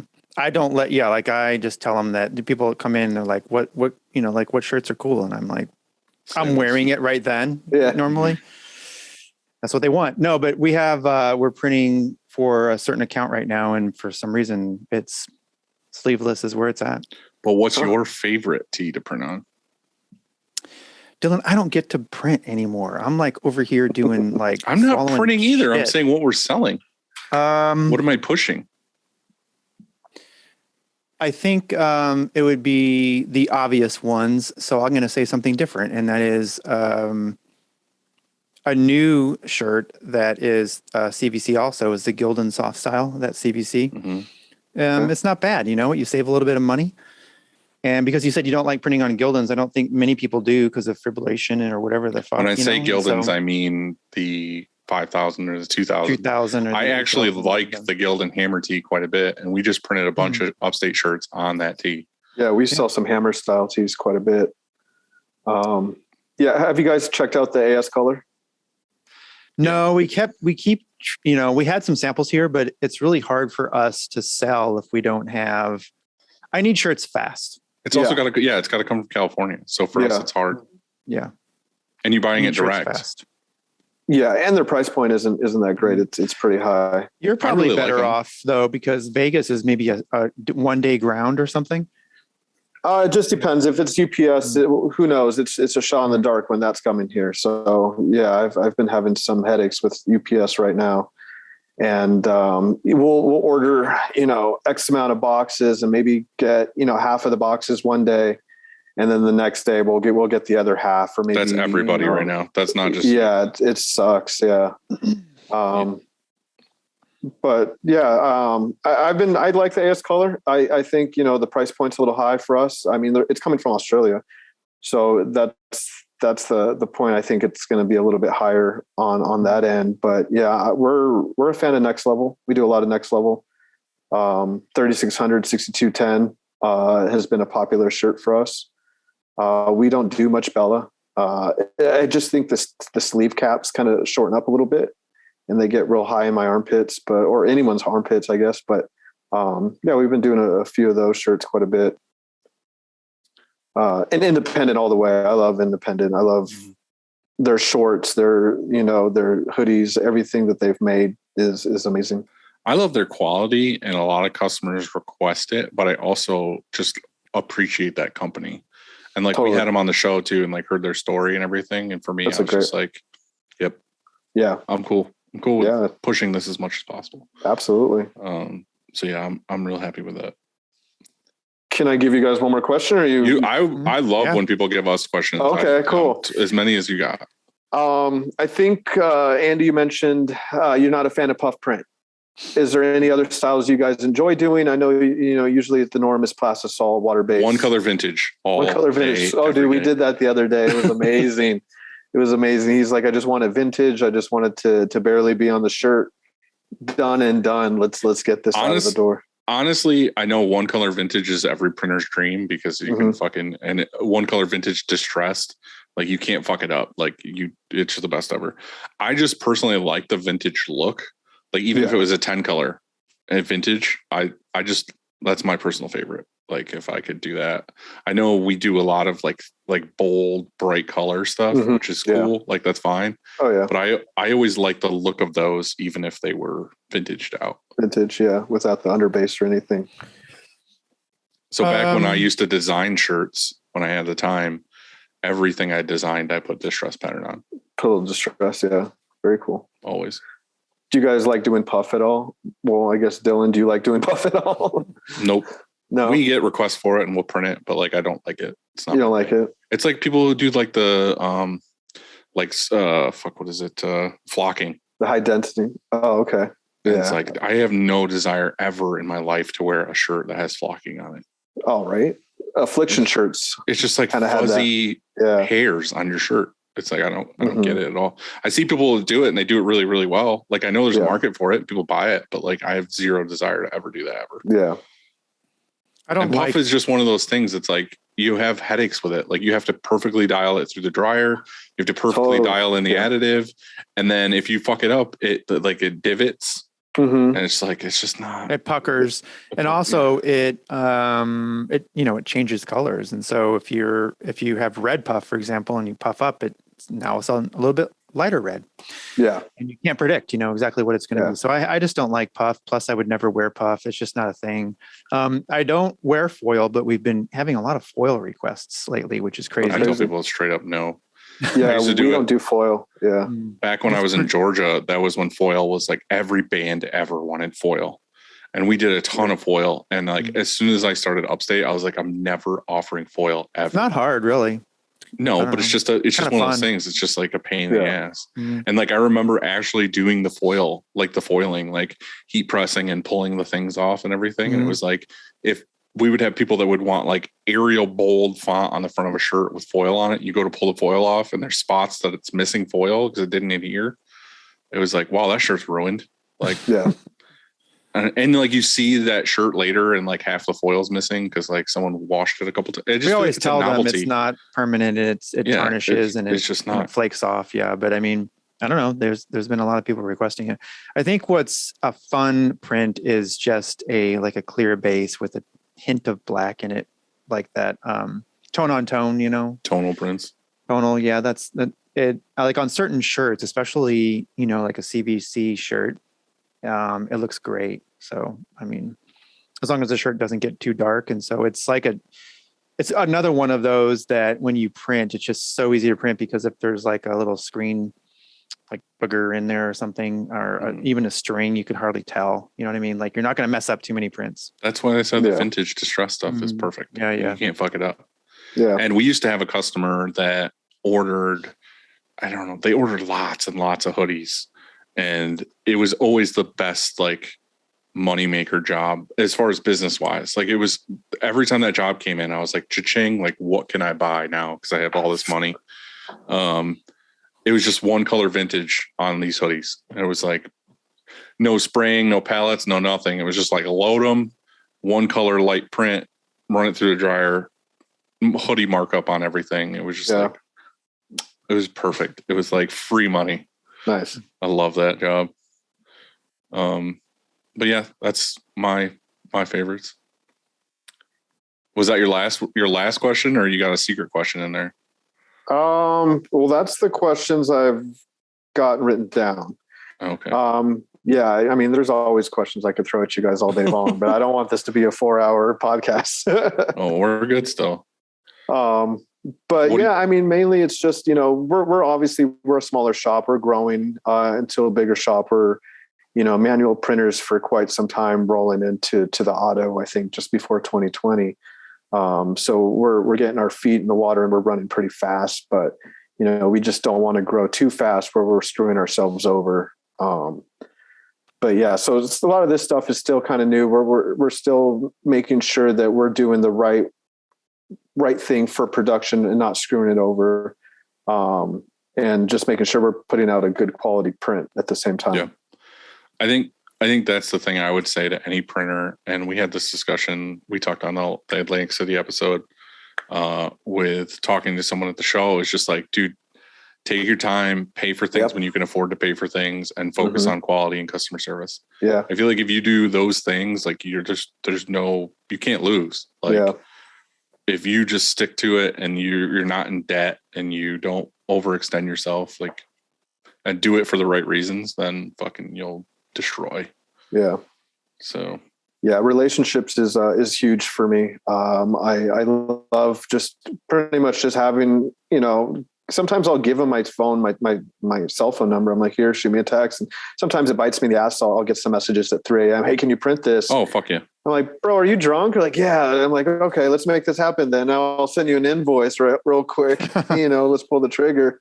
I've done that. But it's good. I love the relationships. We're able to, take care of people. And the same time, if, a lot of restaurants and spots, like, the breweries, they'll take care of us, they'll show us a lot of love, and either it's word of mouth and they'll pass us along to somebody else, which has been awesome, or just, taking care of us when we go there and support them, at their restaurants or at their breweries is awesome too. Let's just all realize, like, take a second and realize like how fucking rad this industry is, where totally the people we can meet and the relationships that we can get with, like, just, you can work with pretty much anybody. And I feel like us to them is kind of like the relationship between someone and their tattoo artist. You know what I mean? Where it's like you make a bond and you're just like friends. And it's like, you can trade everything. Like, you can trade shirts for anything. Yeah. Like, if I had a doctor who needed shirts, I could probably trade for like medical procedures. Like, you can fucking trade anything. Yeah. It's amazing. It's the best. It's the absolute. We're trying to trade our old manual for a van. So if you know anyone that has a van, we're trying to trade our manual. Didn't we just do that with somebody? I heard he traded, I think, 50 shirts for a van. Yeah, 50 shirts for a full van. bleed. Killer Full deal. bleed. Yeah. Killer deal. I know. That's a death trap. That van is a death trap. I've traded everything. I've traded like tons of stuff: construction, blacktop, tree services, food. I've traded everything. Yeah, we have a client that does donuts, and they bring us donuts all the time. And I'm like, yeah, that's awesome. And then it's killing my diet. I just I can't do it. But they found out I love maple bars, so they're dropping off like a box full of maple bars, and it's just it's awesome. But diabetes all the way. Yeah, diabetes. What do you got for shop hacks? So this was actually a shop hack that I think I tagged you guys in a while ago, a long time ago. When we do sleeves, we put tote bags on the arms of our press, and we'll tuck in the shirts into the tote bags so they're not dragging along. Wasn't it Hanson who said buckets? Yeah, he had like a 5-gallon like Home Depot bucket. Oh, that's smart. Yeah, it's the same thing as a tote. It's just you get a bucket on every head. Right. Yeah. Although I think the tote would be better, honestly, because we tried the bucket. I don't know if you saw it. We put it in our story, and it kind of swung. When it indexes, it kind of swung around a little too much. Yeah, with the tote, maybe wouldn't. Yeah. So the nice thing about the bucket is it's open. Like a tote, you would have to open to like throw something in. Well, tote, you're only going to put one handle on there, and then you leave the other handle. Oh, it's kind of like wide open. Down. Yep. Mm-hmm. Okay. You just tuck it in there. Yeah. I like it. That's a good one. Yeah, that's my only shop hack. I think I've stolen every other shop hack from you guys. What is it? Magic eraser all day long. It's a great shop hack. I love it. What else? I would say the baseball cards. Pokemon cards is a good shop hack. Mm-hmm. Baby wipes. Yeah. Baby wipes. Baby wipes was huge. Baby wipes is great. Yeah. There was some, we just we try to keep a clean shop. We try to keep the floors clean. So just being able to clean it with the baby wipes or anything else that, we just make sure that the press is clean, because you get ink on something, it's going to transfer over to something else, and it's just horrible. Yeah. For sure. Liquid adhesive, water-based liquid adhesive. We don't do spray tack or anything around the shop anymore. So we don't do spray adhesive. It ruined our manual, and we didn't want to take it on to the auto. So the water-based adhesive is great for us on pallet tape. It's not really a shop hack, but I totally recommend anyone to do it, especially on the manual press, just to keep it clean. I think there's times that we even got the little goops of material from the spray adhesive onto other shirts, and it looks weird. So we all know what it looks like. Yeah. Yeah. I had a client freaking out. He was like, "What is this? What's on the back of this?" And so when we were looking at it, it's just a bunch of lint. It's lint from our pallets, and we didn't know, and you see it on the picture, like, oh, that just looks weird. It was a white shirt, you could see right through it. And we flipped it inside out. It was all the adhesive just gooped up on it. Mm-hmm. Quick takes? Yes. So I will kick it off. And the very first question is, what is one thing you need every day? One thing I need every day, my computer. My computer's one that I take around with. I take my laptop everywhere with me. I'll jump online, if I'm at a store, just doing a quick mock-up. I use it a lot. I always have my backpack. And to be sentimental, family and friends. Without them, I don't think I'd be really doing what I'm doing. And they help out a lot. Even like if I'm down or having a shitty day, just being able to turn to them is clutch. Even the boys we're a good, solid team. And we're able to kind of jump off and tag with each other and just have fun with each other. But yeah, I would say that for sure. I'm a big hockey guy, so I play hockey. Without that, I think I'd be super fucking stressed and just raging Lots out. Of hockey in Vegas. Yeah. Well, we just got our NHL team, but I've been playing hockey since I was like 11 years old out here in Vegas. Travel hockey, all that fun stuff. So it really helps. I play in tournaments. I play in men's leagues, just little beer leagues. We'll mess around, but it really helps getting stress out, being able to kind of just whack somebody over the head or something. But yeah, it's fun. Those are my go-tos. What's your favorite snack? Favorite snack? I love Reese's Cups. I mean, I could say food, but food's not really a snack. There's so much different. I love eating. Pizza. I mean, I guess, yeah, donuts. But it's kind of weird. I like curry. I don't know if you guys ever had Japanese curry or anything of that. That's my favorite. I'll eat that as a snack all day long. If I'm not feeling, that great or, want to get a little pep in my step, I'll get some curry. We have a real good curry house out here. That's awesome. Well, we'll be out in Vegas in October, so we should be able to swing by. Let's link up and go get some curry or, hit Chinatown and get a few other things that are down there. Let's do it. There's some good restaurants. Andy? Where's your happy place? Smashing somebody on the ice, right in the face. Beating the fuck out of somebody. My happy place is home. I like being home. I do my work as much as I can to come home and have a good time with my lady. And I just like being here. It's just, I like being at the shop too. I feel like that's my home as well. I enjoy being there, and that's my second home. But yeah, just kind of being in these two spots is my happy place. That's a good answer. I like that. I mean, it's like Fight Club-ish almost, like get to go out on the ice and take some frustrations out. Oh, right. Yeah. I get it. Makes sense. I need to do that. What are you watching right now? What shows are you watching? We're watching, The Office is always a go-to. We'll always have it in the background. I love it. You're not an Office fan? Mm-mm. No. Okay. The Office, the boys are always watching as well. I'm with you. I'm with you on The Office. You guys ever seen Letterkenny? Mm-hmm. Yeah, I watch Letterkenny a lot. Let me see. King of the Hill is always on. I always have like old school shows on. You ever seen the Boys? Mm-hmm. Yeah, that's on quite a bit. We'll watch some anime, Arrested Development. Those are my shows. Just kind of like to keep them on. My lady and I will watch this. We're into ghosts and all this alien stuff. So there's a thing on YouTube called Nuke's Top 5. We'll watch that every time he releases something, and that's pretty fun to watch as well. I like it. So guess what I'm watching? What are you watching?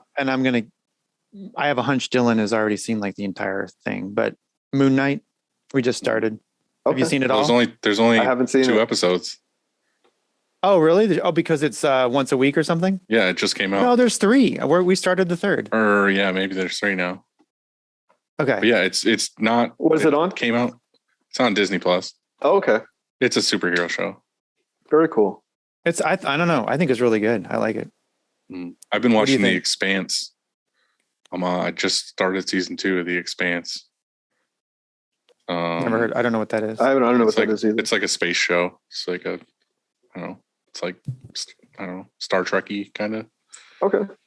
What else am I watching right now? I just finished a lot of stuff. Well, we finished 1883 recently. We watched American Idol. Yeah, we watched them. We would. We would. That's still going, huh? Good stuff. I mean, it's a lot of emotion. You've got a lot of heartbreak. It gets terrible. I think now, like we were just watching the auditions and stuff. It's kind of fun. So we watched some of that. I watched a really awful shark movie yesterday. I like shark movies and alien movies and stuff like that. It's like my favorite things to watch is just like creature movies. Mm-hmm. It had Alicia Silverstone in it. It was fucking terrible. Like I had to You ever watch a movie where you have to fast forward through it because you're like, there's got to be a better part. No, I just end it. Like it was so terrible. Like, and I bought this thing. Like I bought the now hard copy. Oh shit! And it's like, what do you mean hard copy? What's that? Like I bought the Blu-ray. Oh, they still have those? Okay, they still have them. I collect movies. I have a big collection, and I was like, oh, this is a no-brainer. This is going to be a good movie, like, at least a good bad movie. And nope, this one's going in the recycle pile for sure. It was very terrible. It looked like a movie she made with like her 14-year-old son, and he was just learning how to do special effects. Is this newer Drew Barrymore? Or It I'm wasn't sorry, Drew Alicia Alicia- Silverstone? Yeah, it's like a new. It Is like this just new? came out. Okay. Now I need to find out what it was called. Hold on, because I can't remember what it was fucking called. You can use you could just use it to scrape ink or card ink. You know? There you go. Don't should You throw can it almost away. clean that off. Yeah. Recycle Yeah. Oh, that. actually, you could. Yeah, you could just. I probably could. I could use it as a chucking disc. Is what I could use it for. A coaster. Next question is, while you're looking Oh. for that, is, oh, did you find it? It's like the Reckon. REQUIN. Huh. Sounds terrible. Super All right. stupid. So 2 autos or 10. Man, two all the way. I mean, if I can get the second right now anyways, but I don't think I'd be able to go up to 10. I Cheers, think I'd brother. be happy with, I think I'd be happy with 2 and call that a day. Maybe 2 in a rapid tag, if anything. But yeah, I think I'm set on a 2. I might change that to 1 in just a minute here because that's the mood I'm in. Yeah. Dylan, the next question. The next question is, you still have this on here? Oh, it's a good question. The question is shit real? Mhm. Shit is real. Shit gets real. See, there you go. You can just take it however you Yeah, exactly. Andy Shit used to can get have like, real. do you believe in aliens? Do you believe in Mhm. Sasquatch? Now it just says, is shit real? Oh, I've been So- waiting for that question. Are we real or is this a simulation? Is this real? Yeah. Well, I mean, I live out in Vegas, so we're close to Area 51, and we're actually right by the airport as well. So we see the planes take off. And I don't know if you guys know what Janet is, but it's the non-marked airplane that goes out to Area 51, and that takes off about every half hour. So there's movement. There's people going out there every day on a charter plane. people going out there, or Oh yeah. Oh something yeah. else? Google Janet and check out. They did a little documentary on it. But we see that plane take off, and it the way it takes off is just like this weird curve. It like goes like not upside down, but really almost sideways. And it's the only plane that does that. But it's completely white, red stripe, and I guess they can't look out the windows. But we see that plane go by every day. That's so weird. So I've yeah, never heard aliens all the way. Totally believe it. hell yeah. Sasquatch all the way. Good man. We're yeah. best friends now. Yeah. See my little do we just become Sasquatch best right friends? here. Yeah. I got a few of them here. Yeah. I got my little beef squatch from Gene from Bob's Burgers right there. Beef squatch. But yeah, I mean, even watching Nuke's Top 5, there's a lot of ghost videos in there. So just seeing that, I'm totally all the way. Ghost, alien, Sasquatch. Well, so shit is real. Shit is real. All right, what is for dinner? Curry. Curry's going to be for dinner. I told There my you go. lady tonight. Yeah, we're going to have some curry. Little chicken katsu and some rice and some curry is going to be for dinner. So Sounds delicious right now. I'm so hungry. how about you guys? Too. I don't have anything. Jojo is making salmon. Ooh. So yeah, we've got like right when I finish, I text her and then she starts it. Start the salmon. Usually we have to go to Red Lobster or something for that. The Sizzler. I'm probably going to have reheated pizza from the fridge. Nice. It's sad, but that's all. So that's you what I- don't Oh, have to that's go. You do not have to go to Red Lobster or wherever. You can easily get salmon at like Trader Joe's or even your local market. You just buy a fillet usually, and they even come in like 2 packs. And so all she does is put some. She puts it on a plate, puts it in the microwave, No, we just eat it raw. 3 minutes, and put ketchup on it. Are you guys on the air fryer kick? No, No. not me. I don't have one, but I know people have them, and I also watch videos online of food quite a bit, and I kind of want one just for chicken wings. Oh yeah, totally. Yeah, my boys are all about the air fryers. We're probably going to get one for the shop down the line, but everyone at the shop has one. I think I was the last one to pick it up, and the first thing I put in was chicken fingers and French fries. It was delicious. It was good. Is that the Well- thing where you could cure shirts? What were you making fun of? Like you could fry? No, that was a George Foreman grill. Like we were going to have the George Foreman flash or something. What wasn't it? Remember that No story? idea what you're talking about. Yeah. So you can like if you look, before I had enough money for a flash, I would have used a George Foreman grill to flash a shirt. And so maybe you can with the air fryer. I'm just coming takes out the extra fat and cures your ink at the same time. I used to have a George Foreman. Yeah, me too. They were great. Back when I was living in an apartment, I made burgers, like turkey burgers on it, I think. I think it was the only thing I ever cooked on it. On that note, thanks for being on the show, dude. We appreciate it. Yeah, no problem. Thanks for having me, guys. I appreciate it. Thanks for sharing your story. And absolutely, guys. Thank you. And enjoy the rest of your Sunday, man. You as well. Thank you, guys. See you, man. Take care. Have a good one.